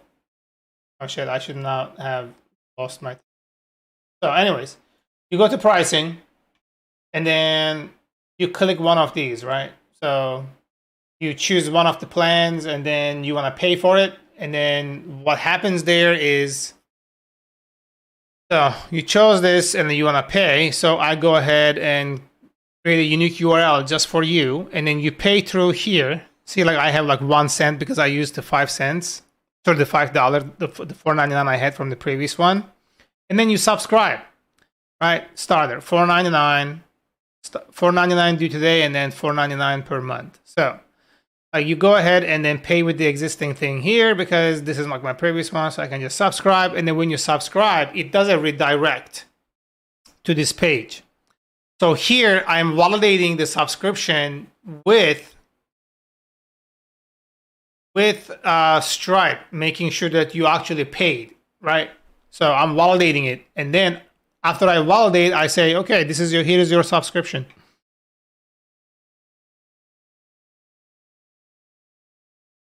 That's basically what I'm trying to do.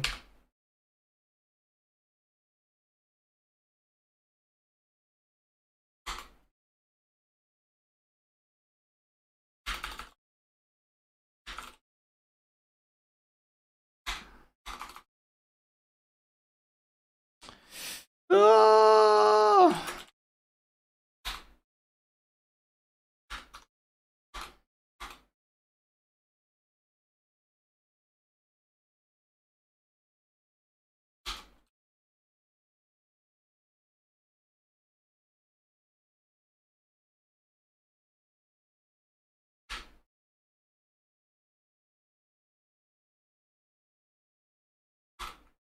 Okay, it worked. Cool.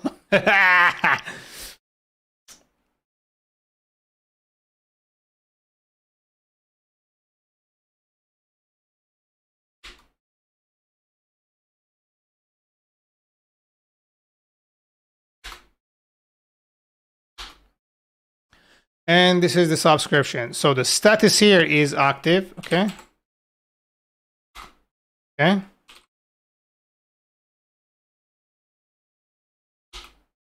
That's my customer right there. Is good. So it seems like it's all working okay now. After successful payment, it will validate. Yeah. So because like you will either have to do webhooks that will check your thing for you. So like it makes a submission to your endpoint and then your user gets updated, or you will validate it and then you will say that, all right, let me check if you really paid it or not. And then if it failed or not, like whatever happened, I need to verify. So it verifies. And then, like you get all this information. This is the information I'm looking to see.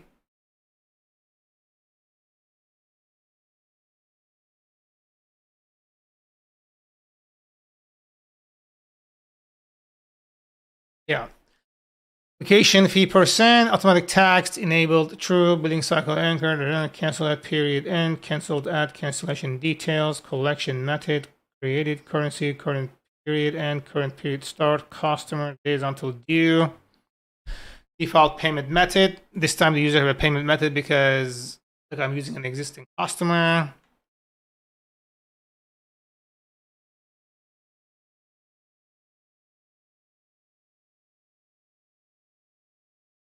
And this is the items, like the products that I'm selling to the user as part of this subscription.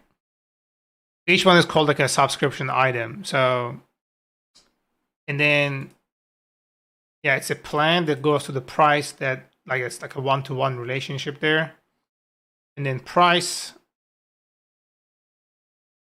billing thresholds, and it's a list of items that I'm selling.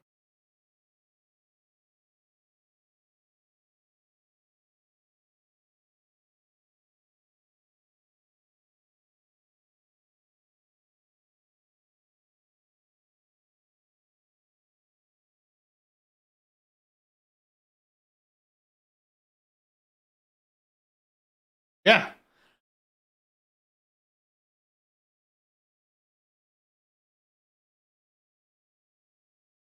I think the biggest important thing here is this. That is. Yeah. So I think the next thing I need to check here is I think payment. Is that a thing?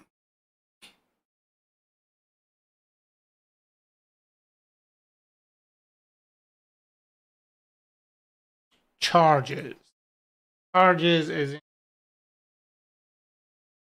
oh, that's like if I'm moving it to my account.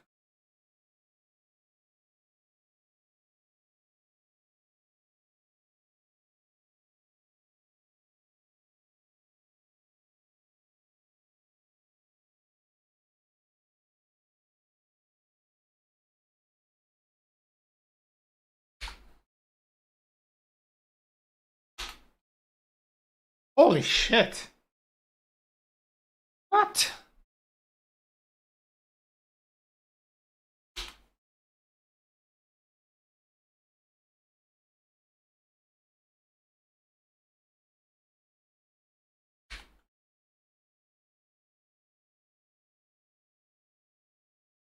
Bruh.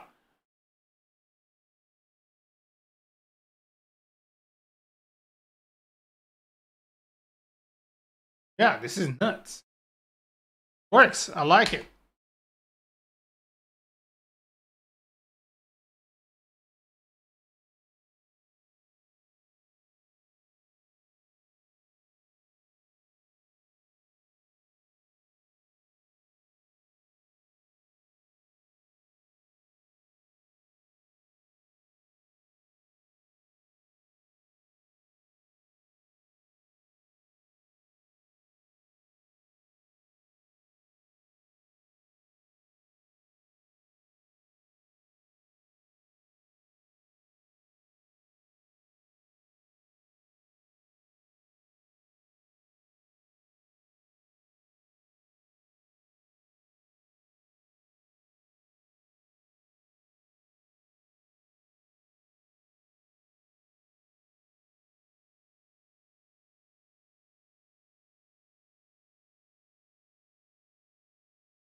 God damn.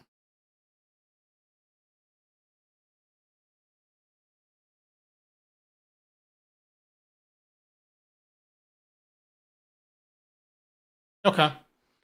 So let me check my account here and then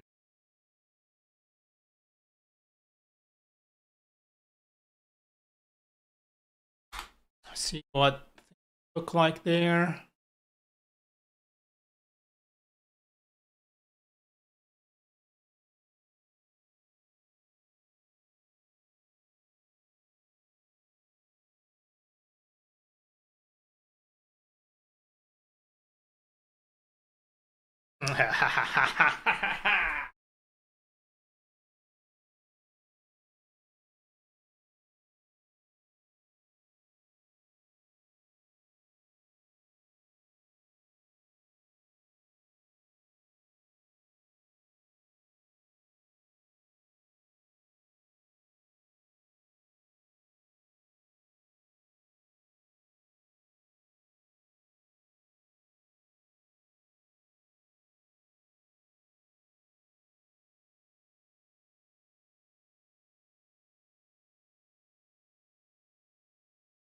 So I want to check if something gets canceled. Like, how do you?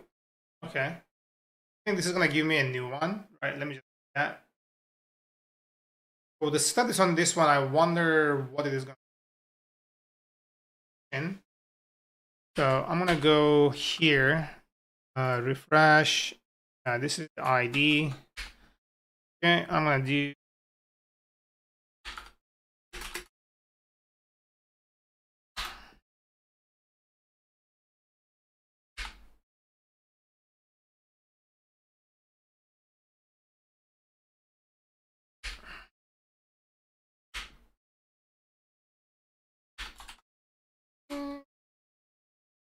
hash equals Stripe dot out dot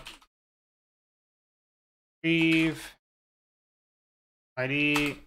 Okay, just dot. Okay. Why is it empty?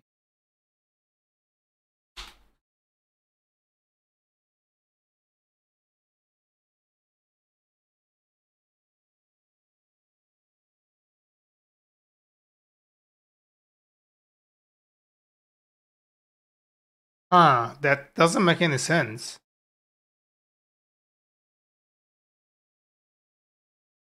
If it gets canceled, it won't create a subscription.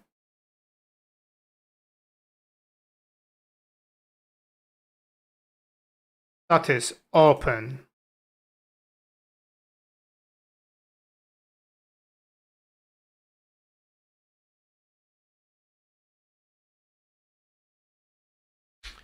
So how do you update subscription? Let me see.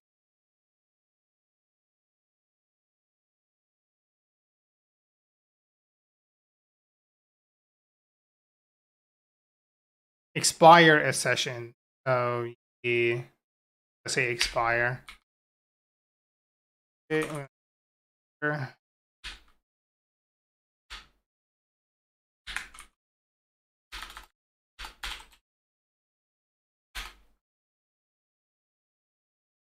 And now it says expired. So if the status is, it will say open for this one. But if I'm looking at the other one here, the one that's actually completed,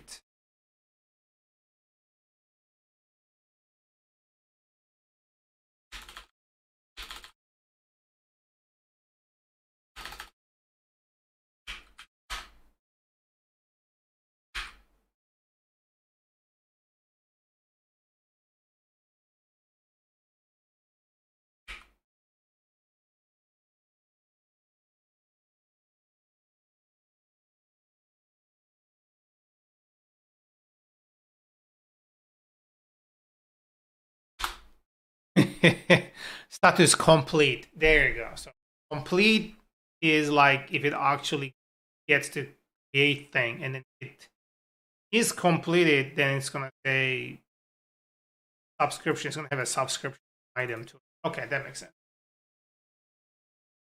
And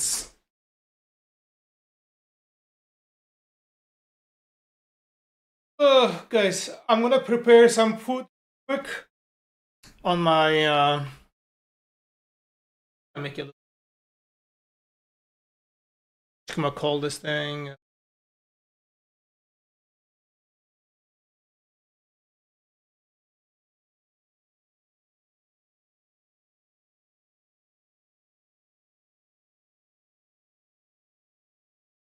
I have 119. What? I got 19 followers. What? No way. Oh, these are bots. Random name.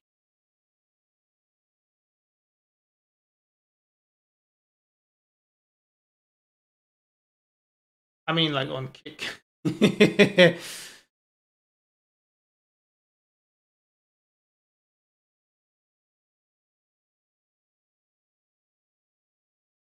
Yeah, I'm gonna make some food real quick and I'll be back. So give me a moment here.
back.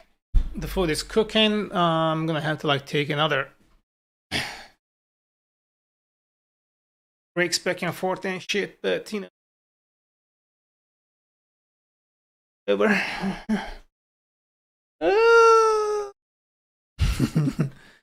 Okay, so let's just make sure that I'm not missing something. Stripe.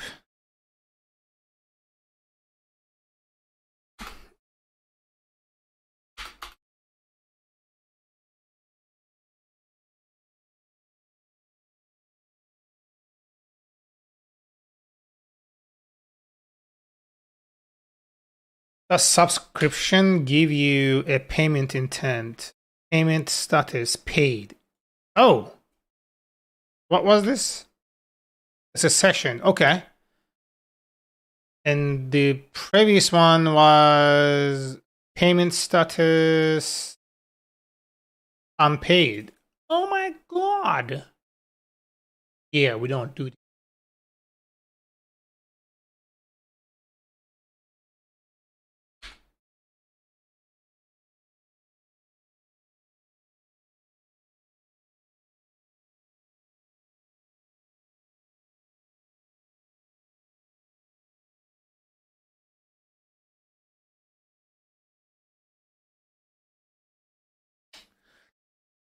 Bruh.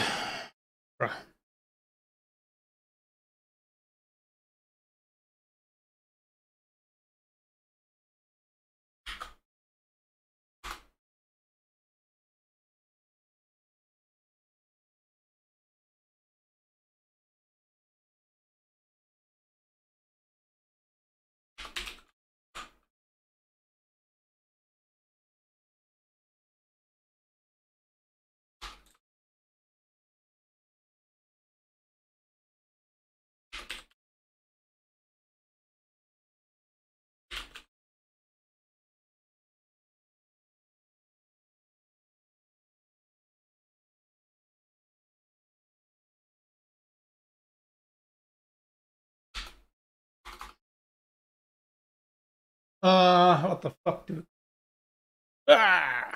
say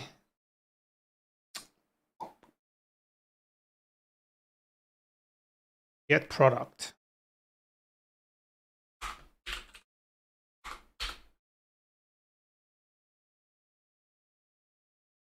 A product.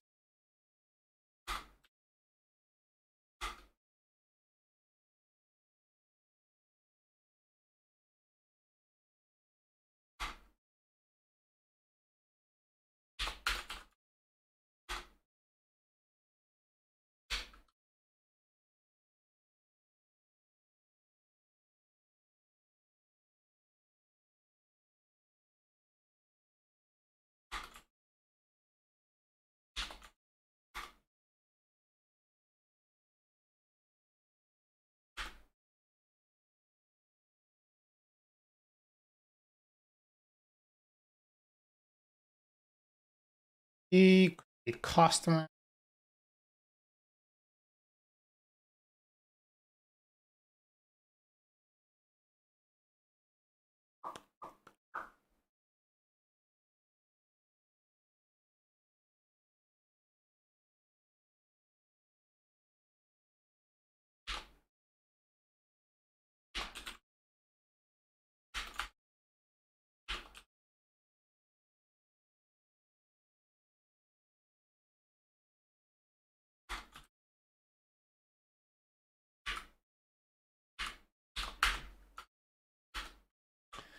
So that get subscription. Fuck.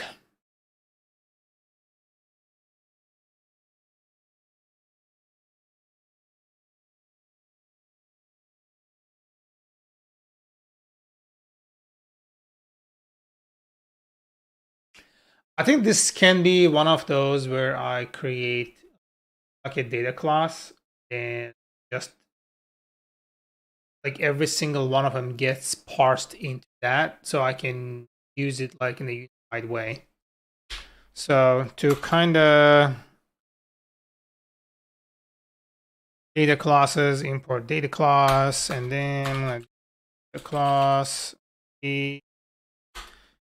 And I'm going to class sub, for example, here paid, right? For example, the Boolean, then duration, time. I mean, let's just make it str for now, but still, you know, it will be like a date time.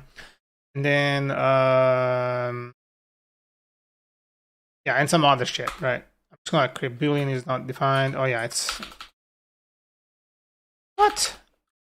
There you go. So, right. So we're gonna say here, I'm gonna do s equals sub. I'm gonna say is paid equals duration equals expired.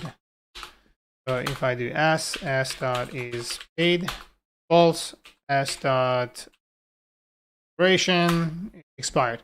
So I can use data class like this, and it would make it a lot easier for me to convert any incoming request from third-party services like Stripe or PayPal or whatever into one format that I can utilize everywhere. So,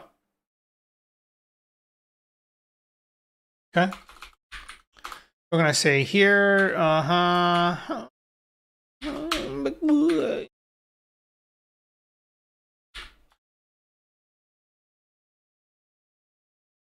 this is how you do it, right? Like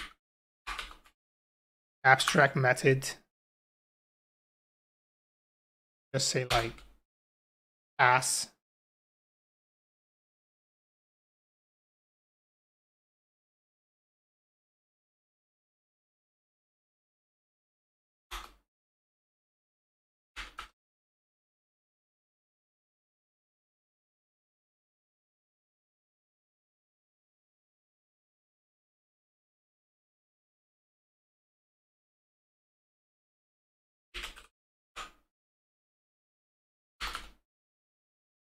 Class subscription.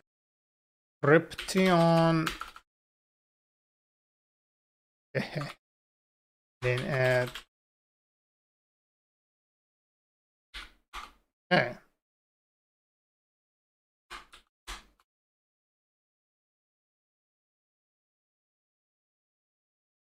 Is active. Cool. Okay. Duration equals daytime from typing or you do like date.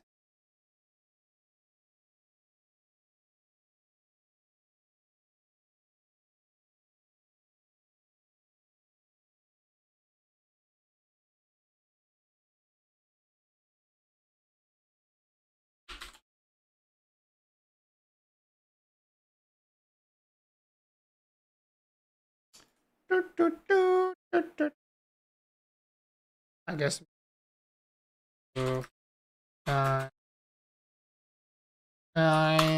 and this is gonna be daytime. Yeah.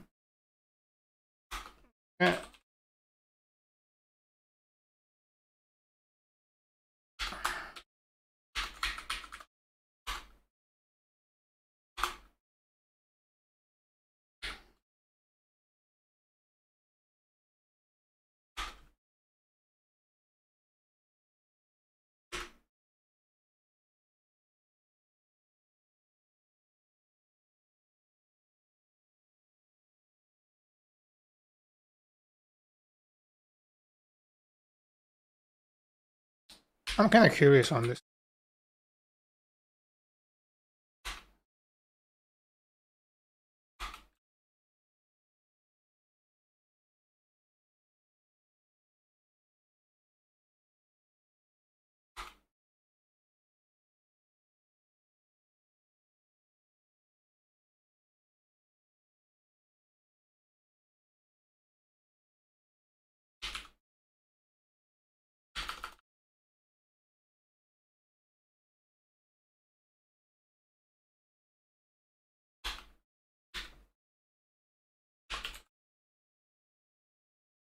All right, you can do that too. Pretty sick.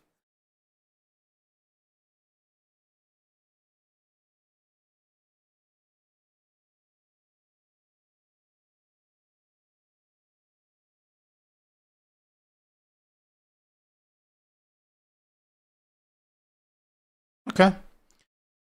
So this here comes to play now. So we have user, product, start that, end that, trial start date, end date, is canceled, cancel that, recurrence type. It's like monthly or yearly we are doing, and then status active or pending or canceled or failed, and you know, I kind of want to add suspended on this thing here. Okay.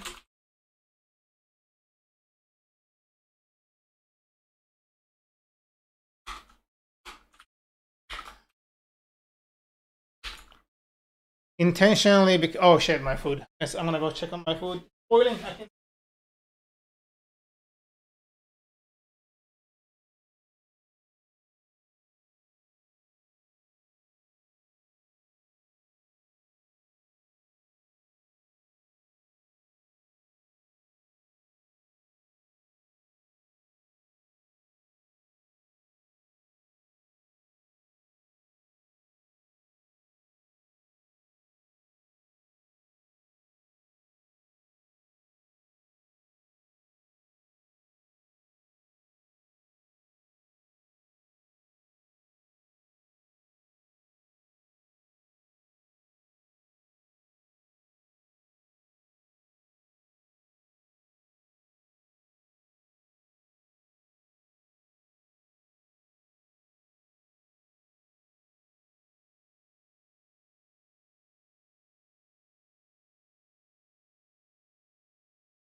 Okay. Ah, static. Oh, Flavio ad. Yo, welcome. Django is love. Django is life. Yeah, I'm almost up there with you on that. Yeah. So in here, so is active. Expiration. And let's say here is paid doesn't really make sense. You know, I can add more things there. So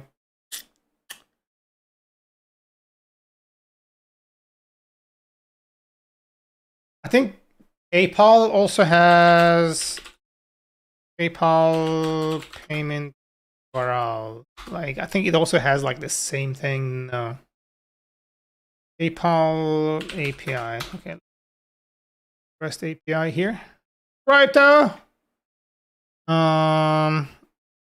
Authentication, API request responses, ad tracking, identity, partner referrals, payments, payouts, subscriptions, webhooks integration.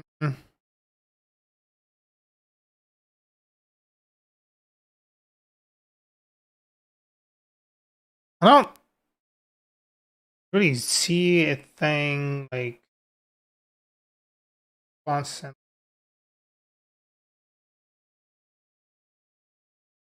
What does that mean?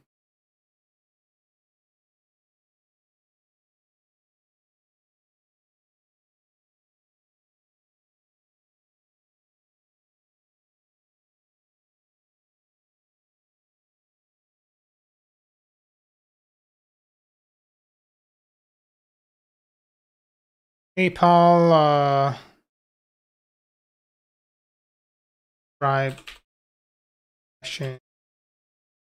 equivalency, equivalent, guessing.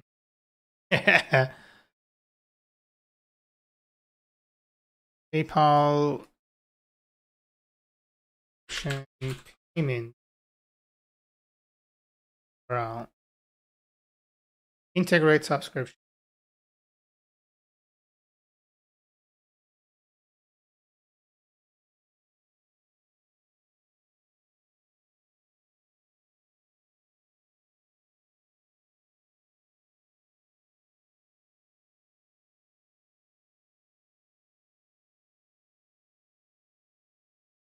Payment button. Create a payment button. So it works with the button, apparently, which I did not. I remember doing this. I roughly remember it.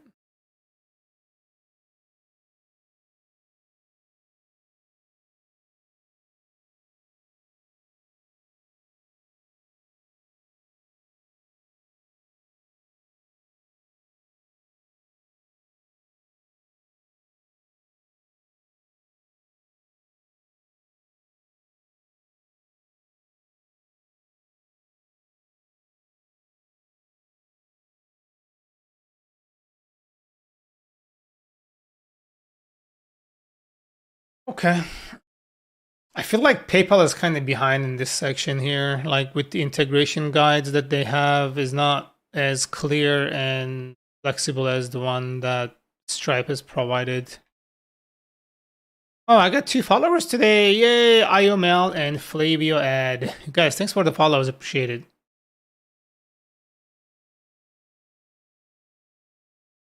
And I got like follows from a bunch of bots today on Kick, which is kind of weird. Like, why would you be following a channel as a bot? Okay, I think my food is ready, so I'm gonna go get some food and then slurp on it here.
Back. And my food. It's so tasty.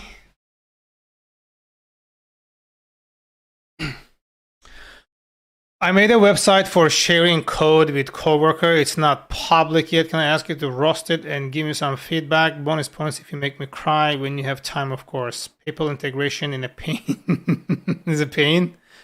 Yeah, sure. Is it like safe for work, not safe for work? You know, like don't put me in a weird spot here.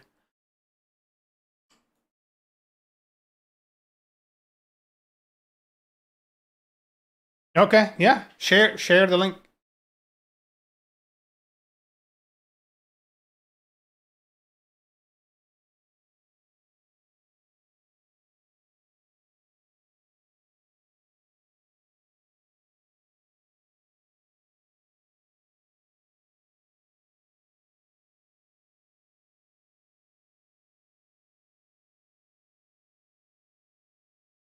Okay, this is way too hot. Ugh. Looked really good.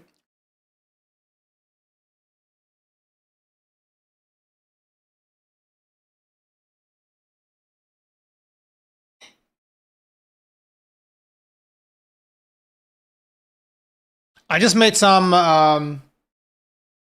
udon soup, udon in broth and some veggies.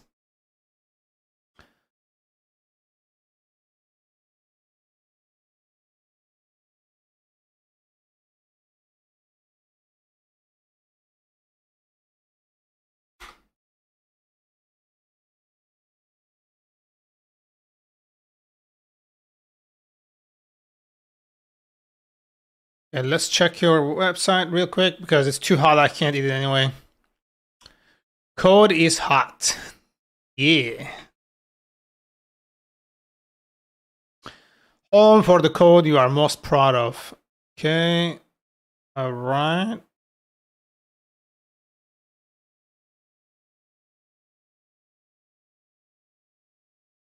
I like your website is smooth. Okay. Let's bring it up.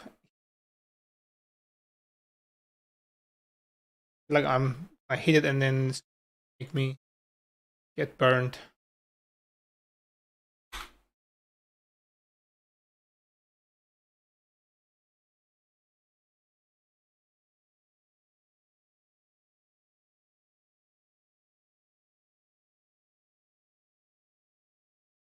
Okay, first thing here. So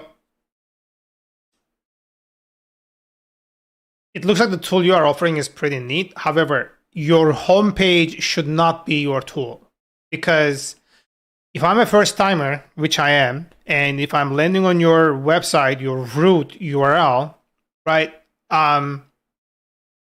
This panel I'm seeing here, this is your actual product. This should only activate on a specific URL or after I click on something, right? If I'm just trying to read about like your thing, then I have to like look for, about right here. Like I have to kind of like figure out what I want to do here if I'm not interested in using it right away. You know what I mean? So I think that's kind of weird that like immediate thing that you are displaying is the product itself.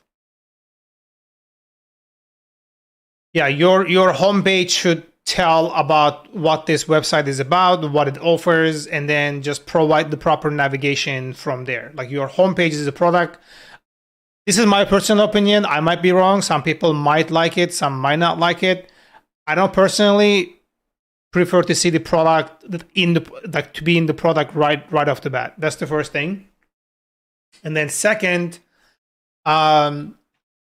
so these URLs here, they're not really eye-catching. Like if I want to do like about, it's not like your navigation is not really standing up to me.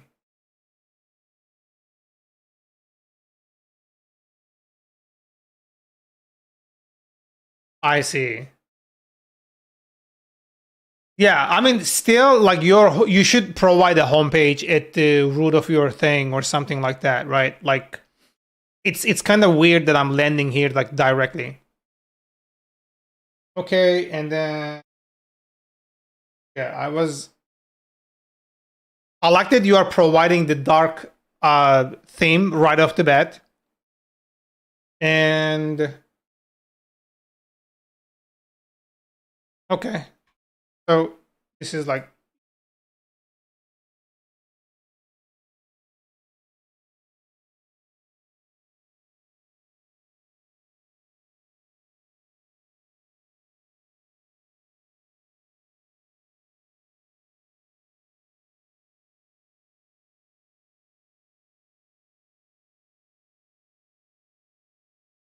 you stole the GitHub color scheme. Yeah, do it, man.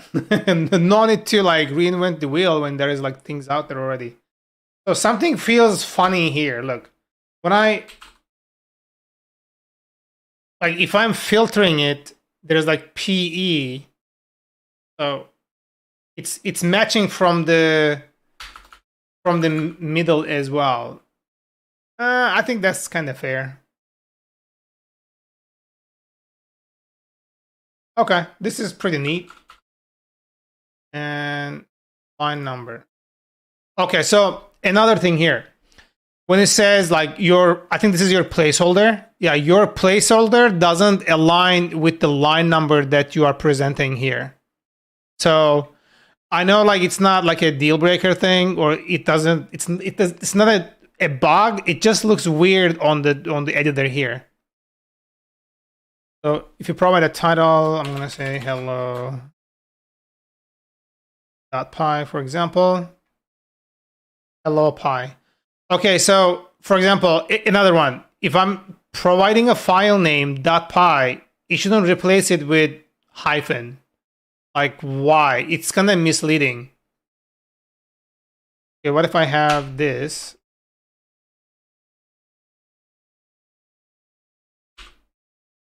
Yeah, this is misleading. Like the hyphen here is like why? It just doesn't make sense.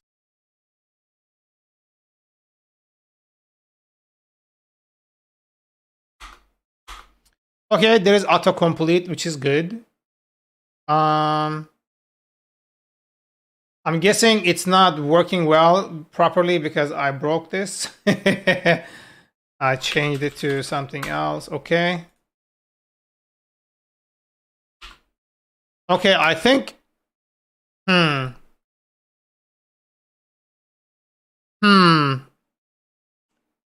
find it hard to read or distinguish the code here with the import, for example. Like they're color coded, I can tell, but it's barely noticeable.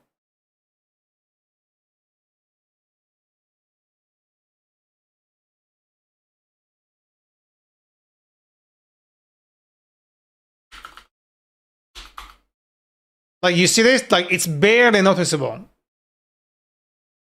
So I think like your what's it called, theme or template color theme, it's not really standing out well. Maybe provide an option to change that, because I don't feel like this is a common theme that people really use. Or maybe offer like the common ones like that they can like toggle. I think that would be helpful to toggle.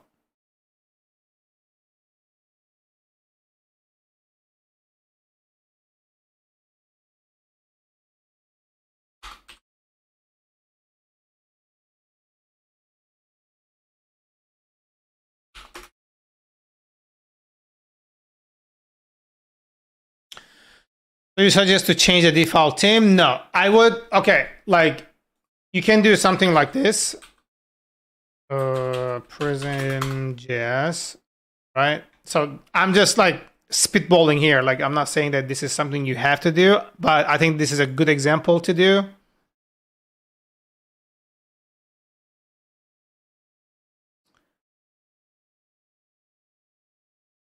No. I know these motherfuckers have a URL here that you can test this out. Test track. There you go. So for example, here, right? Like you can say dark, right? And it looks like this.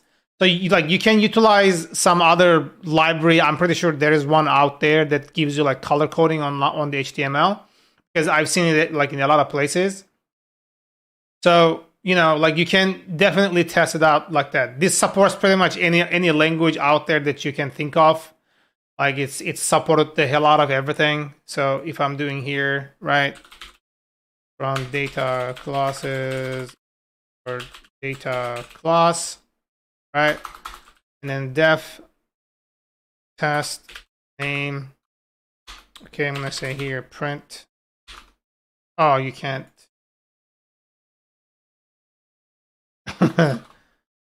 Print, right, hello.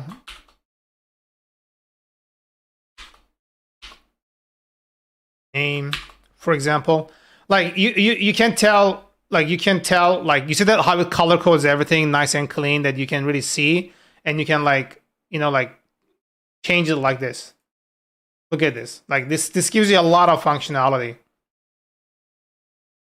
You can change the theme and watching a snippet. It's already implemented. You can see it after publishing a snippet. No, like I mean during writing it. Because let's say that like, you know, we are doing like a shared session, or I'm like tutoring somebody and I'm using your product. So like we are sharing our screens, or we are both on the same thing. And then, you know, it's hard to read if you're like doing live coding, for example, right?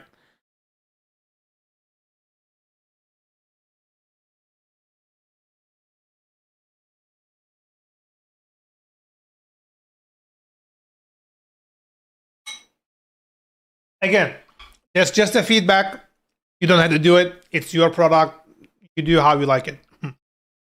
I'm just sharing my opinion. That's it. And okay. So I want to say publish. I think it's going to ask me to.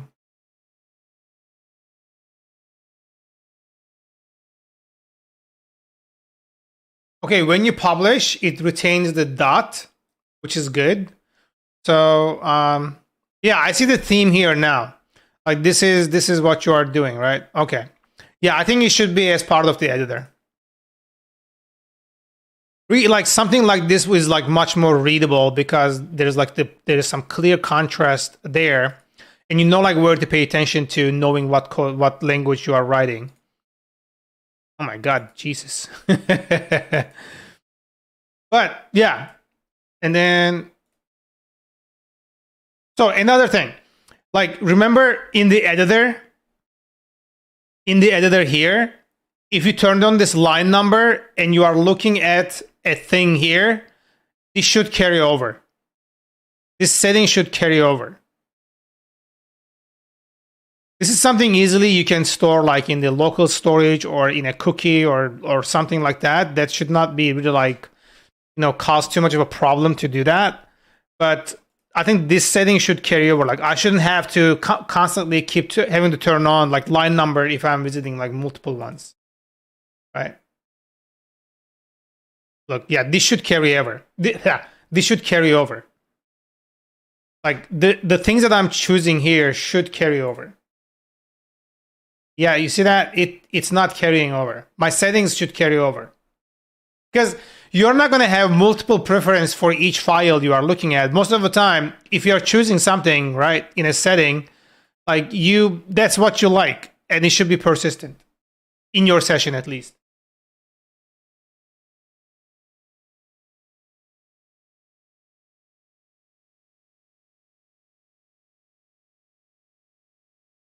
The backend is in Django, so it's just a field in the model. Got it.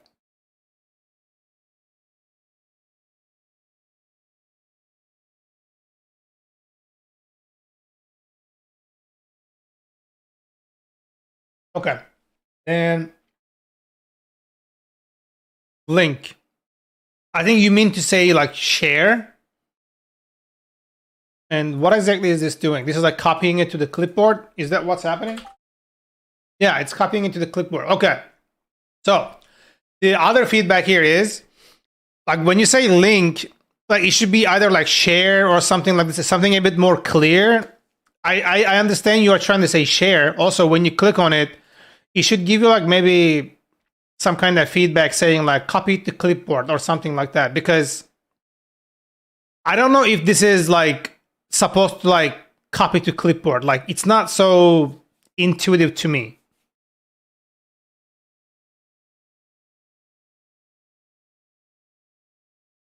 And I think same thing with this. Like this should persist. So if I'm going to somewhere else, yeah, I don't want to like have to keep changing it every single time. It should persist. Save image. I think this is like a save image grammatic that kind of feels weird. Save as an image or download as an image, something like that. Oh, I clicked it like 7 times. Fuck! Okay, my bad. This is actually... Yeah, I want to see what this looks like. Okay, this actually looks pretty neat. Damn, this is nice. I'm actually liking this.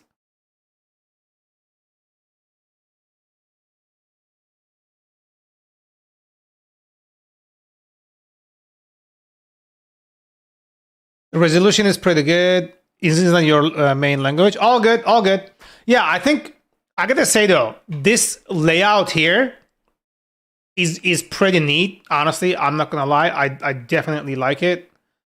What also like what does this do? I don't know what this does. Is it like refreshing, updating? I'm not sure. So like this should have a clear indication what it is or what it is supposed to do when you interact with it. This is pretty neat. Again, I think your icon could be... I like the mouse is a bit more like intuitive, but the icon itself is not. Okay, I'm pretty sure there's like better icons out there that you can use. You can say React icon resize.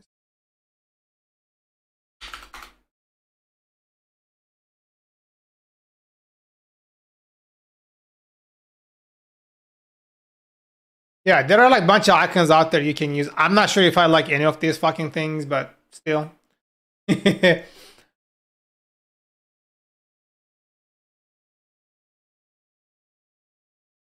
Copy, okay. Yeah, this here, not bad. I think it's kind of pretty...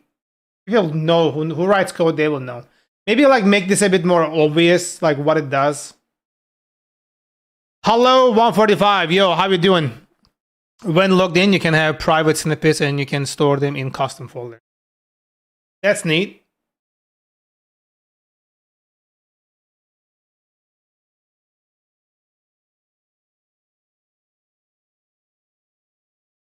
And then public snippets. Okay, the language is listed, name. Okay. So, question. I don't know if it is applicable. I might have missed it. Can you create a list of files as a directory, for example? Like instead of a single file, can you create like a whole directory of files with code in it? Because most of the time that's the case when you are sharing code, right? You don't necessarily have a single file doing everything when logged in. I think like you should put that into the UI, but when they try to use it, it says like, you know, this is public sharing. Folder sharing or creation is for Prime users only or something like that.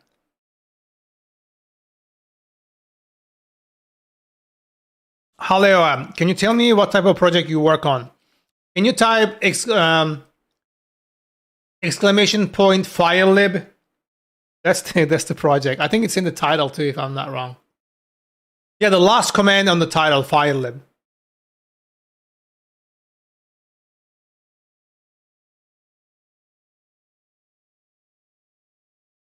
Yeah, there you go.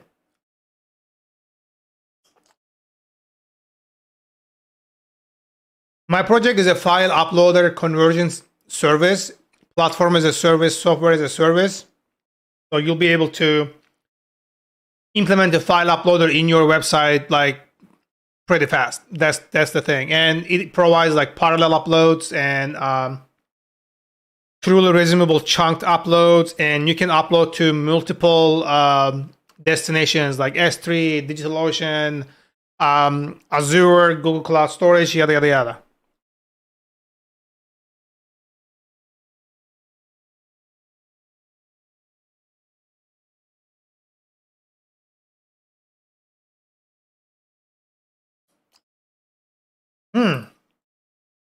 HDS hack, baby.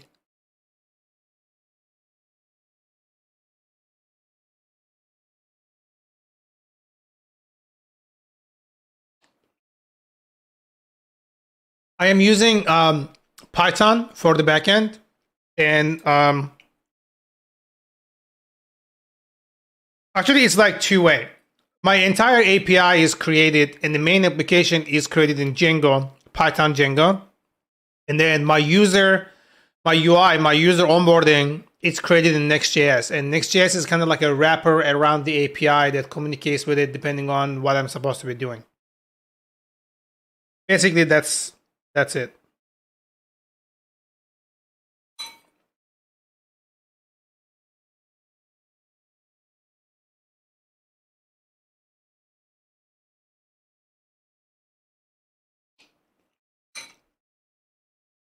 Thanks for the feedback, by the way. Yeah. So another thing I was telling you, when you are here and then you want to create like a folder, I think it should be here, maybe like grayed out or something like this. I think that will kind of like create more incentive for a user to like sign up, right?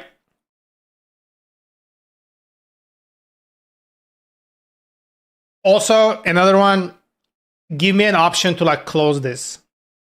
It shouldn't be like 100% persistent all the time. Like this is an interfering component that's not going away. I should be able to close this. This should be closable.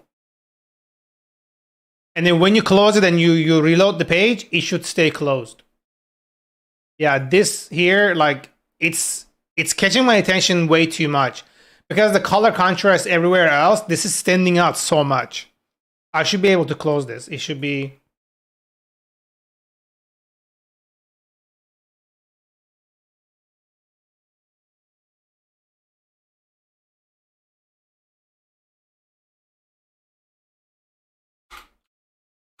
There you go. I should be able to do that.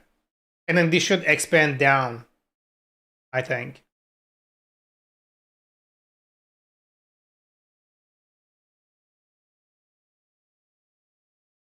I feel like there is a lag there. Are you realizing this? Or is it my computer? I don't know. Like, look, it's following like so far behind. What's going on there? Hmm.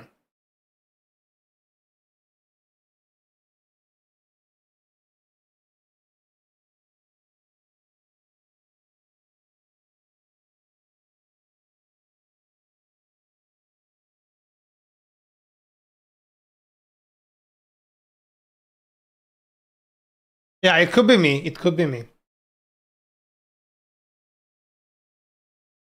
Okay.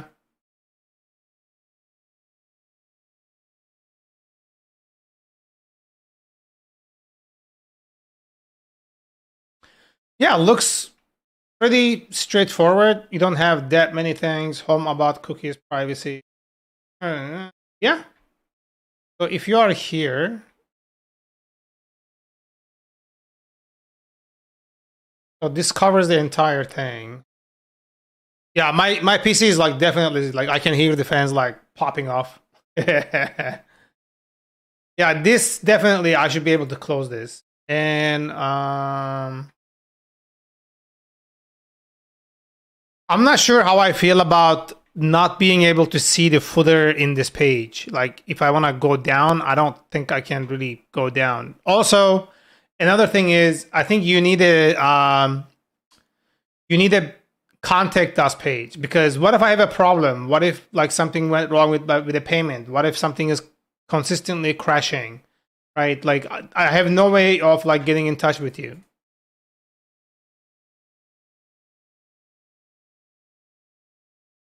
Yeah. Yeah, this is like, yeah, this should be like more accessible as a as a feature, and then make it clear that they need to pay. Okay. Start now.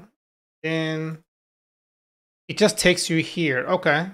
I think your start now should take the user to sign up so they can sign up. Why is it a pop-up? I don't think pop-up is a I don't think I like pop-ups, to be honest. It should be a redirect. And then if I cancel it, look. Now like it's stuck there.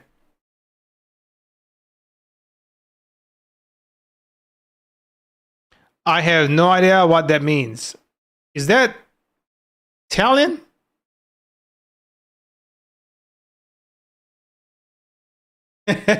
All good. Look. Your sign up is broken. Did you realize that? So because you are giving a pop up, I think it should be a redirect instead. Something like this. Open in incognito window. So I'm just going to show you an example. It should be something like this, and then when you click on it, right, it should take you to the login, and then you go back. So like you can check it out. Like you can do something about it. But if somebody like, as you can see, like how I did, when I close the pop-up, it just keeps spinning. You don't have a listener for it. How much time do you spend on this project? I worked on it for like a couple years on and off. It wasn't like continuous, but the last 6 months I've been doing it like continuously. So took a lot of time. I didn't really like calculate it. But if you look at my YouTube, like you will see all the past videos.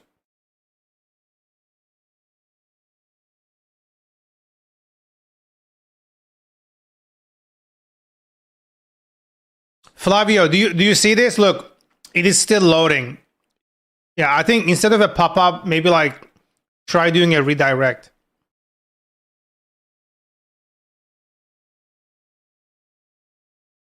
Opens it again. Okay, how does this render on mobile? I'm kind of curious.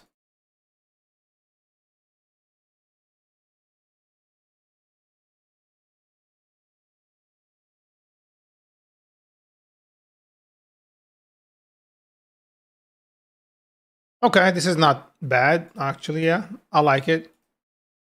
What exactly is this? Here's my vaporizer. NextJS, cool. Webpack, Tailwind, okay.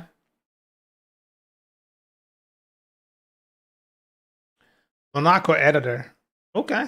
Didn't know that. Cool. Yeah. Is that Let's Encrypt? Yeah, Let's Encrypt. Nice. I am using Let's Encrypt as well. Cool. Yeah, I think I would definitely change this at the contact us page and then move this product to an actual endpoint, like its own URL rather than the homepage, and then provide a proper homepage, and then this here needs to properly listen to the device, to the events that you are generating with, like when it pops up, and then you close it, like it still keeps spinning after you close it. Like it's not paying attention to it. So I think that's kind of problematic. I think if your thing is empty here,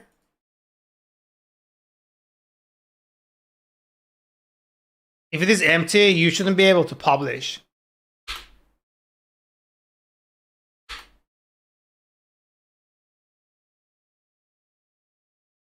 If it is empty like this,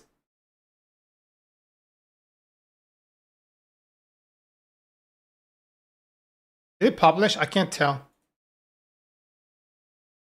I don't know what's going on. I think it's giving me an error here.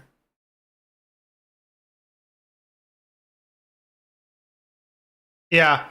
Make your error message visible to me. Like I can't see your error message here. Like, okay, something is wrong, but I don't know what it is, right?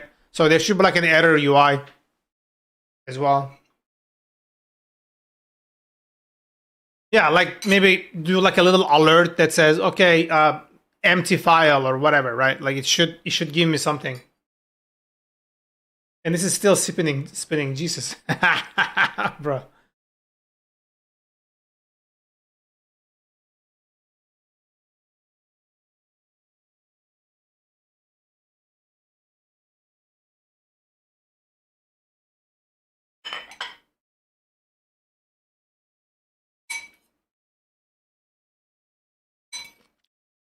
It will spin forever.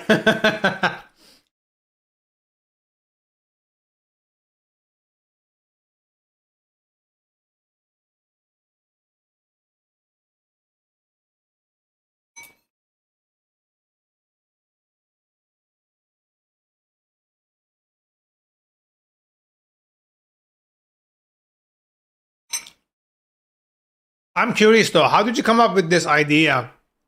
Right? Like how would I be needing this? Because if I'm sharing code, there's already like so many platforms. There's GitHub, GitLab, and things like this where they already provide me like with the private options for free and whatnot. So what is the problem you are solving exactly here? Just curious.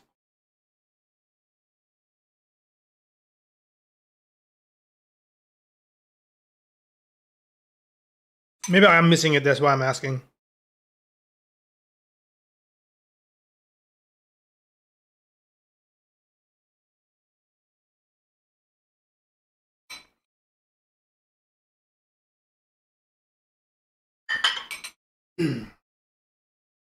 So tasty. I love it. But yeah, I think your design skills, like at least on the UI, it's pretty, yeah. I like how nice and clean and slick it is. If I was able to close this and then make sure like this is an actual endpoint, I think it would be significantly better.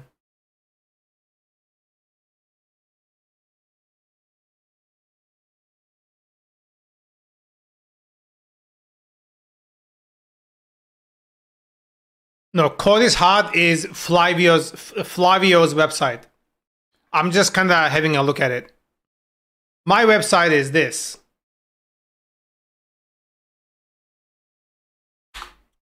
This is my website. This is my project. This is what I'm working on.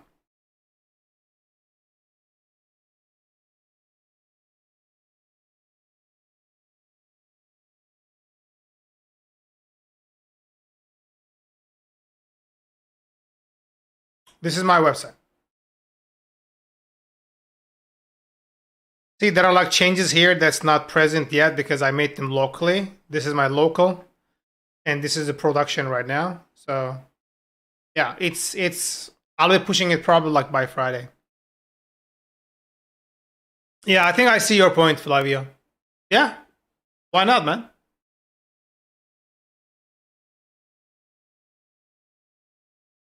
Nah, like my website is really it's a lot like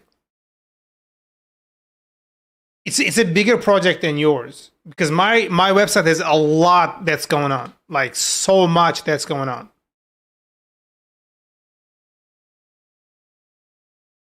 Like it has API endpoints and whatnot. I can help you if you need help. There you go. I'm gonna get some more food and then I'll be back. Give me a second. Have an email. Yay!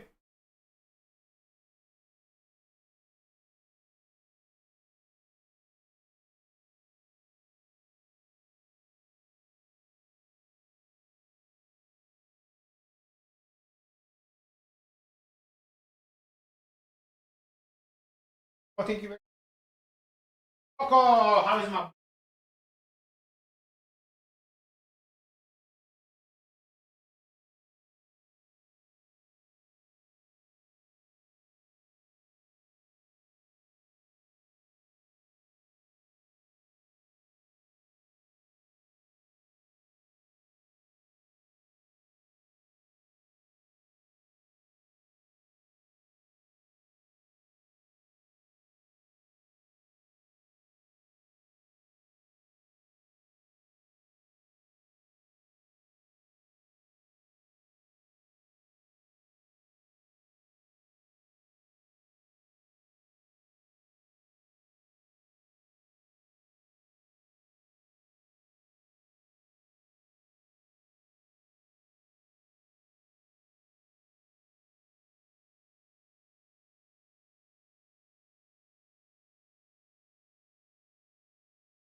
Ugh.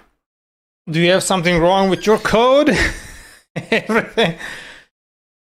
Thank you. One day I will offer you a real Italian pizza. You opened my eyes to a lot of issues that I didn't see. Dude, I'm pretty sure there's like much more you can do, and it looks like a cool project, honestly. I'm happy to have shared my opinions. But thank you either way. Appreciate it.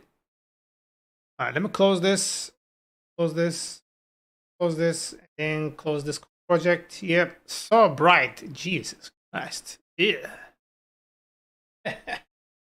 Bro, I'm so hungry. I can't stop eating, yo. And I made some like really good food on here.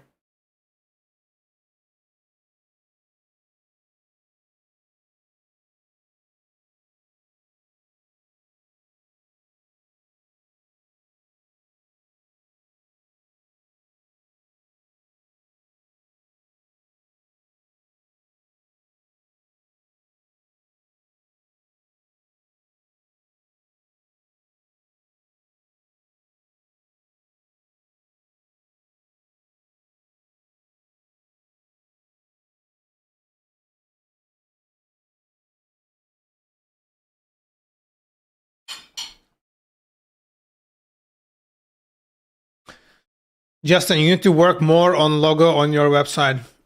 Oh my god, I can't believe I'm hearing this. Like every single person that sees my website and the logo, they're like, fuck your logo. Nobody likes my logo.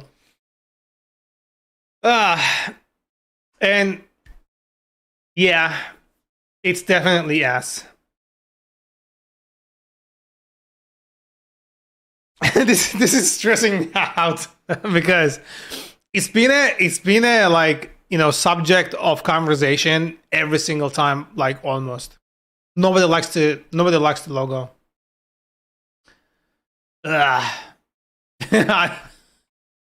guess I'm gonna end up having to pay like over $100 or $200, close to $200 to get a proper logo made.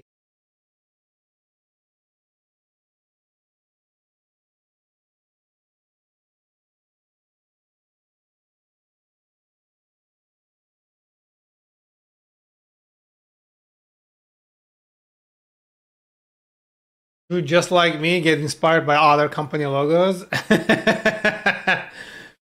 uh, I don't know. You know that every software engineer in this world can't make designer logo level? Yeah, I can't. It's definitely like out of my scope. I hate it though.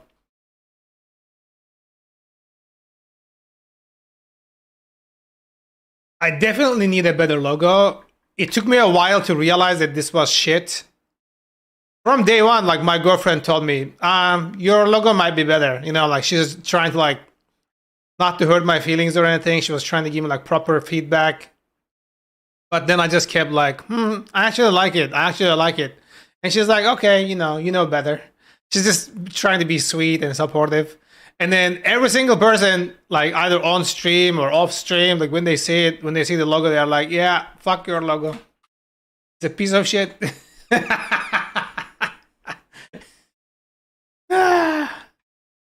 Eventually, I had to tell my girlfriend, I guess you were right. Nobody likes it. And she was like, I know. I tried telling you. But your dumbass didn't listen. You know?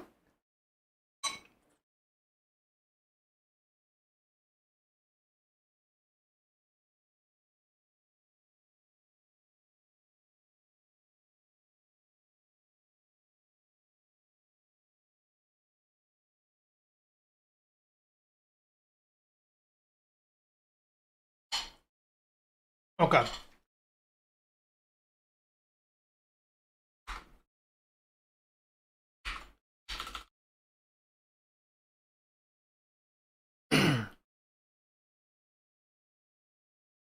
If you want to improve your website, you need to see user reviews, especially on front end. Definitely, yeah. Definitely true. 100%. Okay, is active, is expired, and then expiration, date, time. We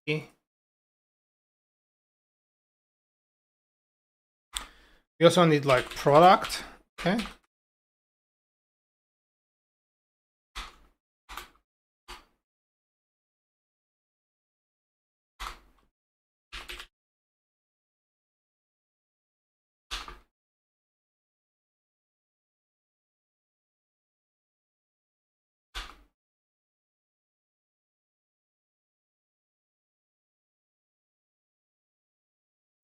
I can add more stuff here, but I think for now, like this is pretty okay.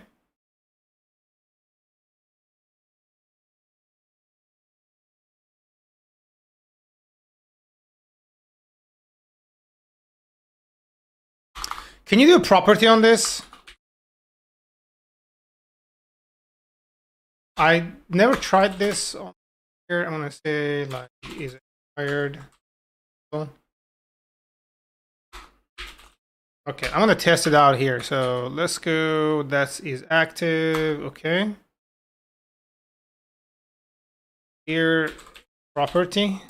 Okay, def is expired. Okay. Then turns the equals true. Fuck it, doesn't matter. I'm gonna say here.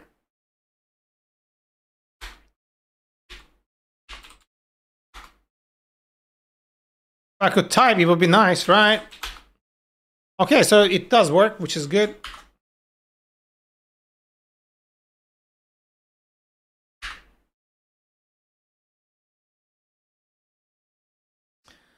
Your programming language is C#. Nice.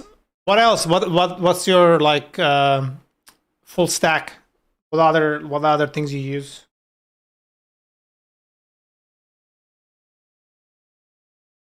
I have a friend here in the chat. Sometimes he comes and goes. Breadcrumb. He uses C#.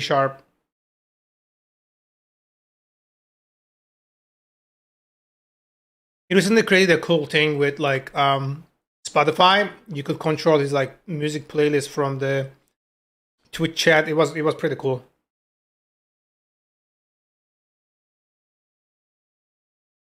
ASP.NET for web development. Nice.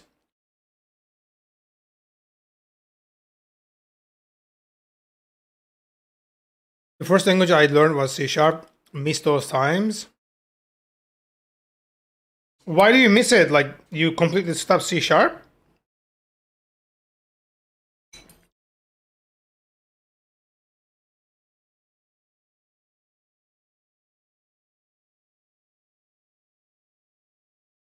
many years of experience? I've been doing it for like over 10 years now. I stopped counting after 10, so I just say like over 10 years. That's it for me.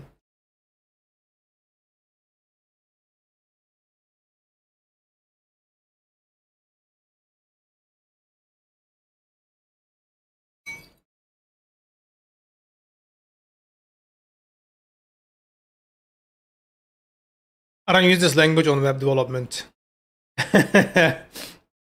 What language? You mean Python? Or you use it on games? Oh, gotcha.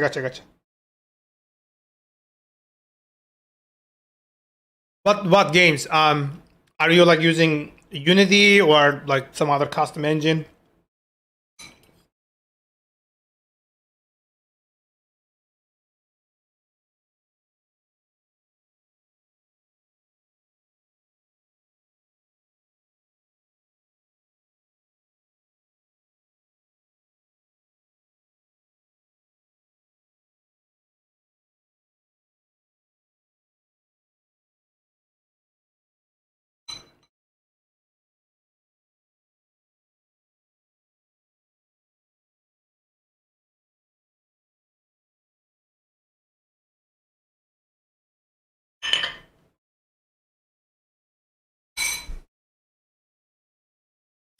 Nice.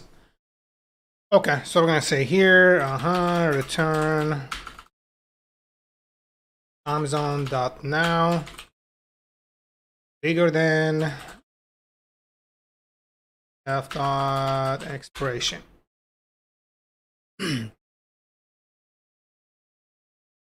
I worked with it when I was a software engineer. All right, it looks like you've been around for some time, yo.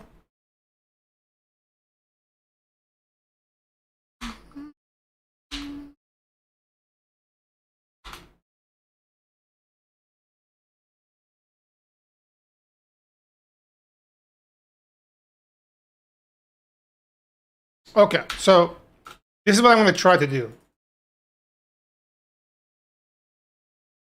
In a Japanese games company? Bro, there's a story there. How did you end up with a Japanese game company? I tried to apply a few jobs in Japan, like for Django. There are like so many, I couldn't get past the language barrier. And I don't think they really use Indeed either.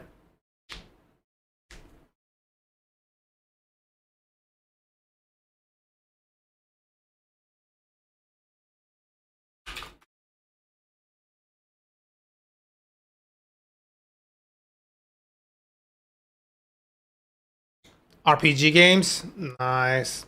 Dude, I feel like making games are like so much fun. I just never got the opportunity to do it, but maybe one day. I'm learning C++, so who knows? I might be able to like, get there one day. I think that would be awesome to be able to create a game, chill on the stream, create the game, and publish it. I'm pretty sure I could pull it off.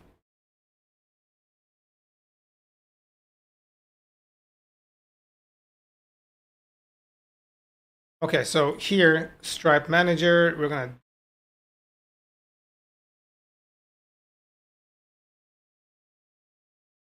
continue your studies now. What are you studying? Are you doing like computer science?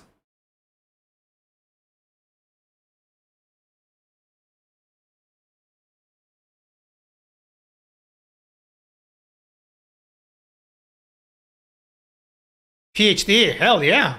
Damn. What's the situation with Django in the US? Here in Italy, it's a very niche little work, but paid well for the Italian average. In the US, it pays really well. My last US job salary was, I was making 230K or something like that. That was like 3 years ago. If I was in the US right now, I would be pulling easily like 280, 290, maybe close to 300K.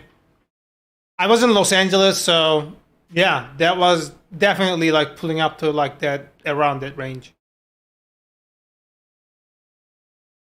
I looked at jobs like all over Europe, to be honest, like France, Germany, Norway, Sweden, and Italy and whatnot. It's just the pay scale. It's so low. It's so low. In Germany, like I actually got a job offer from Germany. They paid me 80K. They offered me 80K, 80,000 euros. And then they have like what, 35, 40, 45, something around that range, like tax rate. And then like you get 80K, half of it goes to taxes almost, right? Like one third goes to taxes. So out of 80K, you are like left with like maybe 50, 55K. And then living expenses, utilities, and all that shit, you're gonna spend another 20, 25K. You're gonna barely have like 30K left at the end. I am in Canada, yes. But in the US, you get like what, 200K average, and then your living expenses, let's say like you're extravagant, you spend like $50,000, you still have $150,000 left in the bank. Okay, and then let's say like 20, let's say 30% goes to the tax. You still have like at least $100,000 left at the end of the.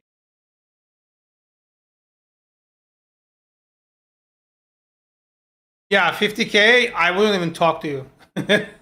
I'm in Canada. 50K it's not even considerable amount. 43%? Yeah, that's just crazy, man. That's what I'm saying.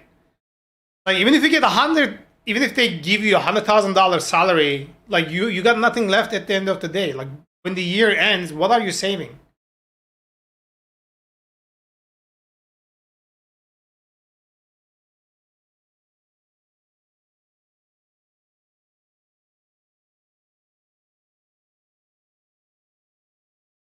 The cost to live here is very low.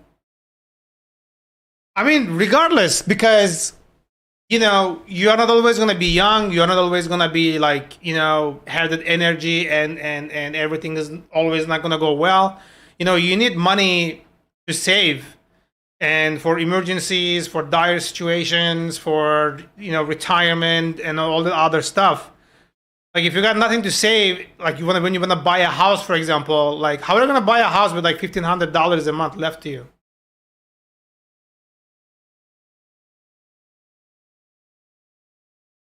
You live in the USA too? Yeah, I mean, I was making bank when I was in the USA.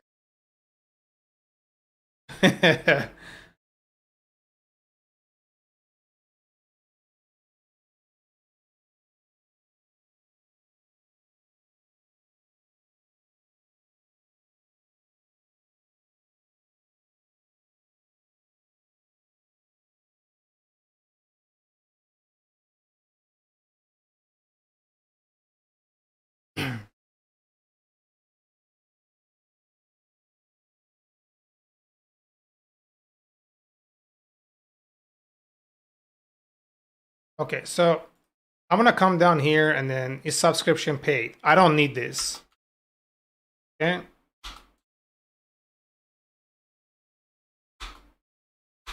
Okay, and then I'm gonna say here, Stripe subscription.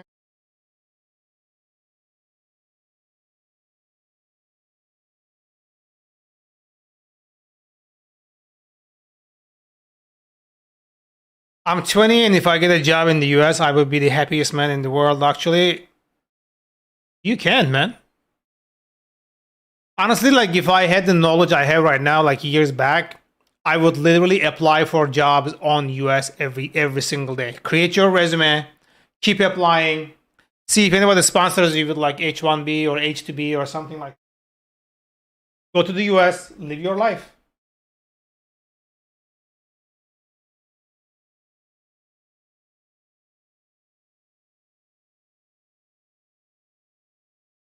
So when we say get subscription,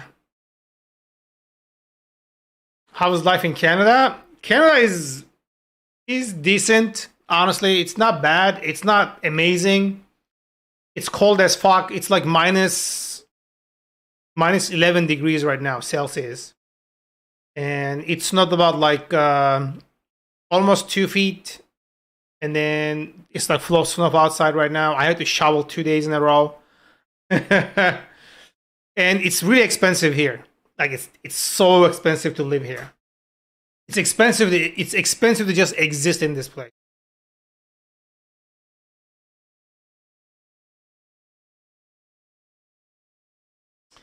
So how do I do this? Okay, we're gonna do like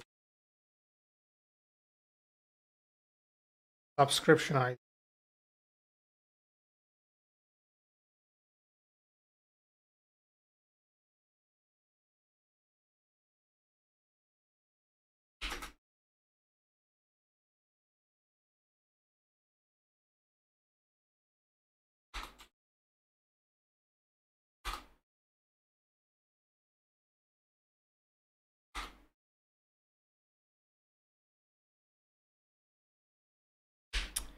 I want to check something. I'm gonna here sub. Do I still have this? Okay. I know.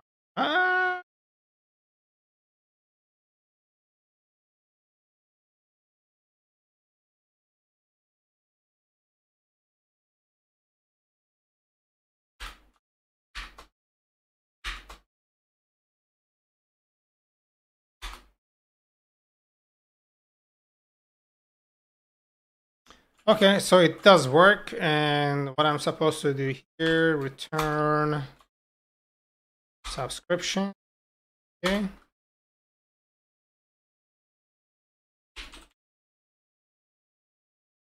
Here. I shouldn't know this.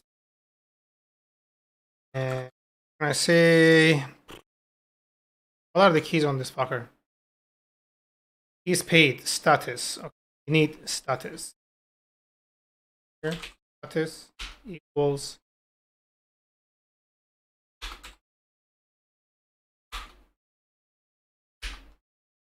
So the status here is active. Okay.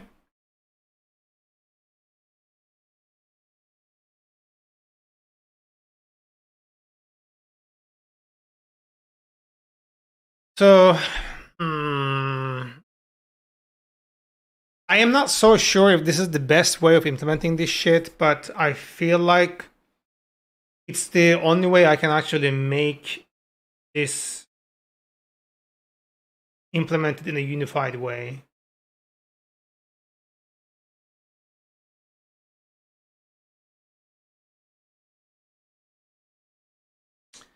Now, I feel like this is not gonna...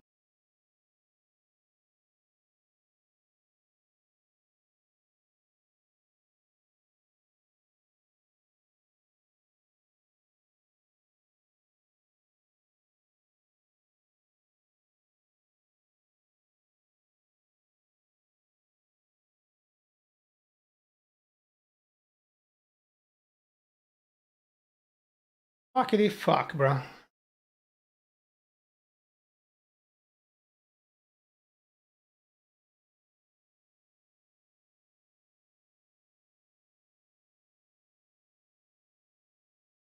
How do I go about this?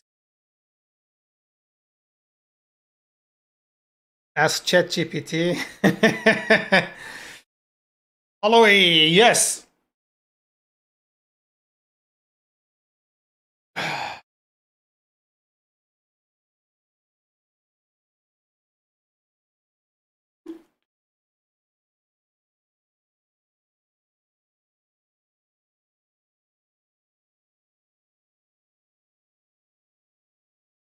It's weird that like you just type my name and like say nothing else. I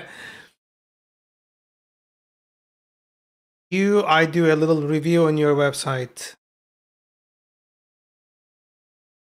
You want to do a review on my website? I'm not sure if I'm understanding you correctly. I think that's what you're trying to say. But the beginning UI is kind of confusing.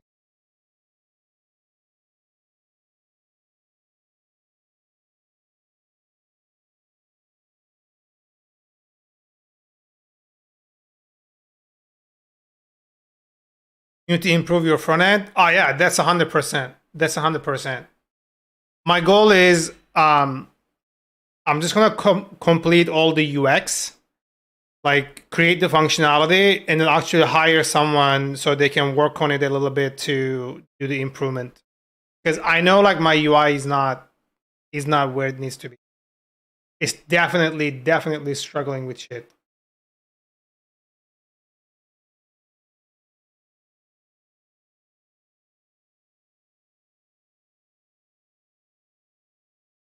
Ah,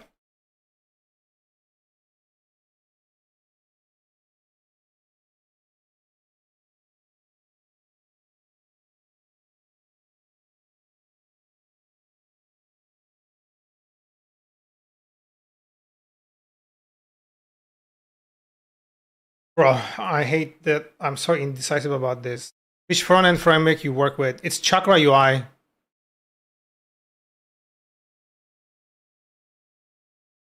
At the same time, are you good in UX? I'm pretty decent at UX, creating functionalities, making sure that it works end to end, and all that. It's just like my presentation, the design is not where it needs to be.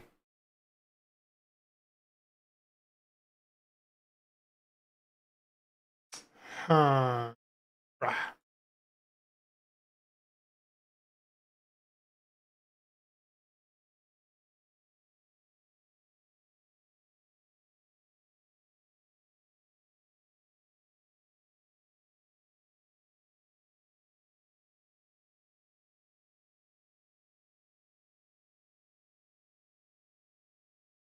I hate myself so much right now for being stuck in this position. My brain is like I'm evaluating so many things at once. I'm confusing myself.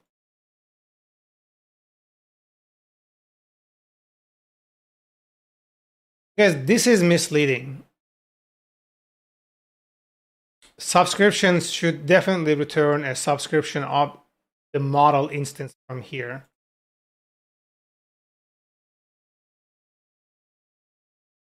Just have a problem with colors harmony. I guess that's one way to put it. And true. I think true.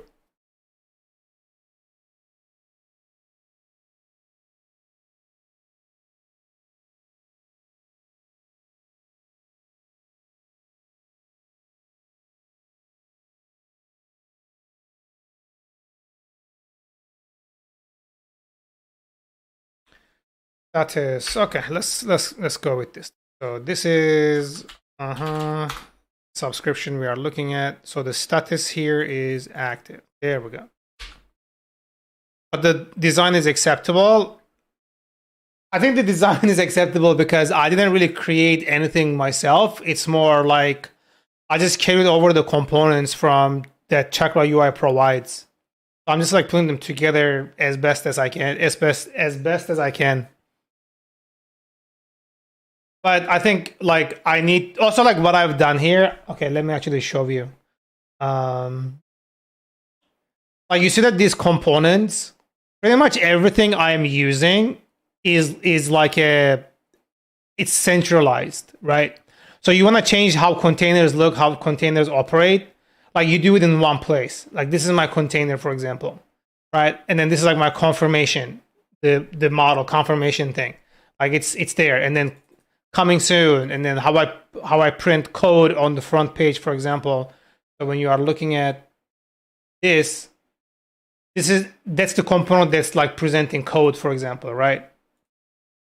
And then footer, form, heading, icons. I don't even know why this is a thing. This should not be a thing, but whatever. And then like my loading thingy, right? Like how I am doing loading, and then mobile navigation, and then like how I'm doing models. I created kind of like a context, kind of pretty much. And then my logo is its own component, so like I change it in a single place, modify it in a single place, and then my suspense, and then my titles. So I try to like create a manageable system in a single place. So, you know, like I would be able to do modifications easily. But again, like I just don't have that experience and skill that a front-end designer would have. Let's hydrate.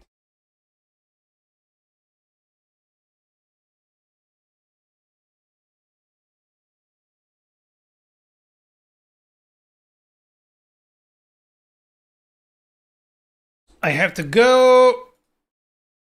It's 1:30 a.m. here. Thanks again for the feedback. See you next time here. All right, dude. Have a good night. Thanks for chatting us up. Enjoyed your company. Huh.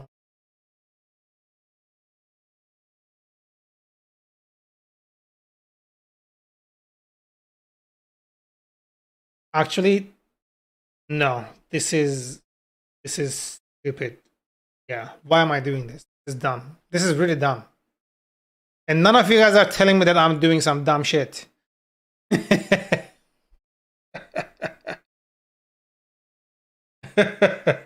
Oh my god.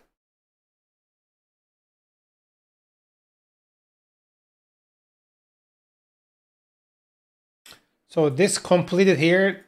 No.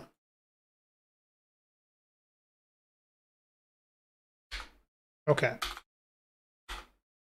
So this is the session. It has a status, I think. Status. There's no status. What the fuck? Oh, status open. Oh, there you go. So I think open, like it means it is still pending, right? It's not doing anything.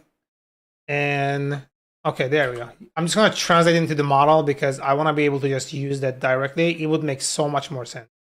Yeah, I should stop doing this stupid shit. All right, let's go over here. So we're gonna have status completed. Completed doesn't really mean anything here. I'm gonna create this here. I'm gonna say aid. This is 16.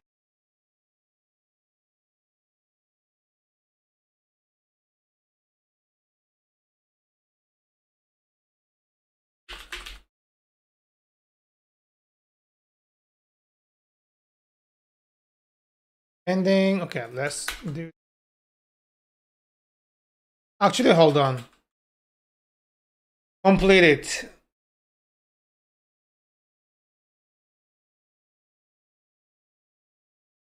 Oh, guys, I'm gonna take a quick call with my lady, and then we'll continue. Give me a sec.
All right, guys. I'm gonna end the stream today. I'm gonna talk to my lady, and then I'm gonna be back around the same time tomorrow, and we can continue tomorrow. So thanks for watching. Thanks for the follows. Everybody have a good night. I'll see you tomorrow.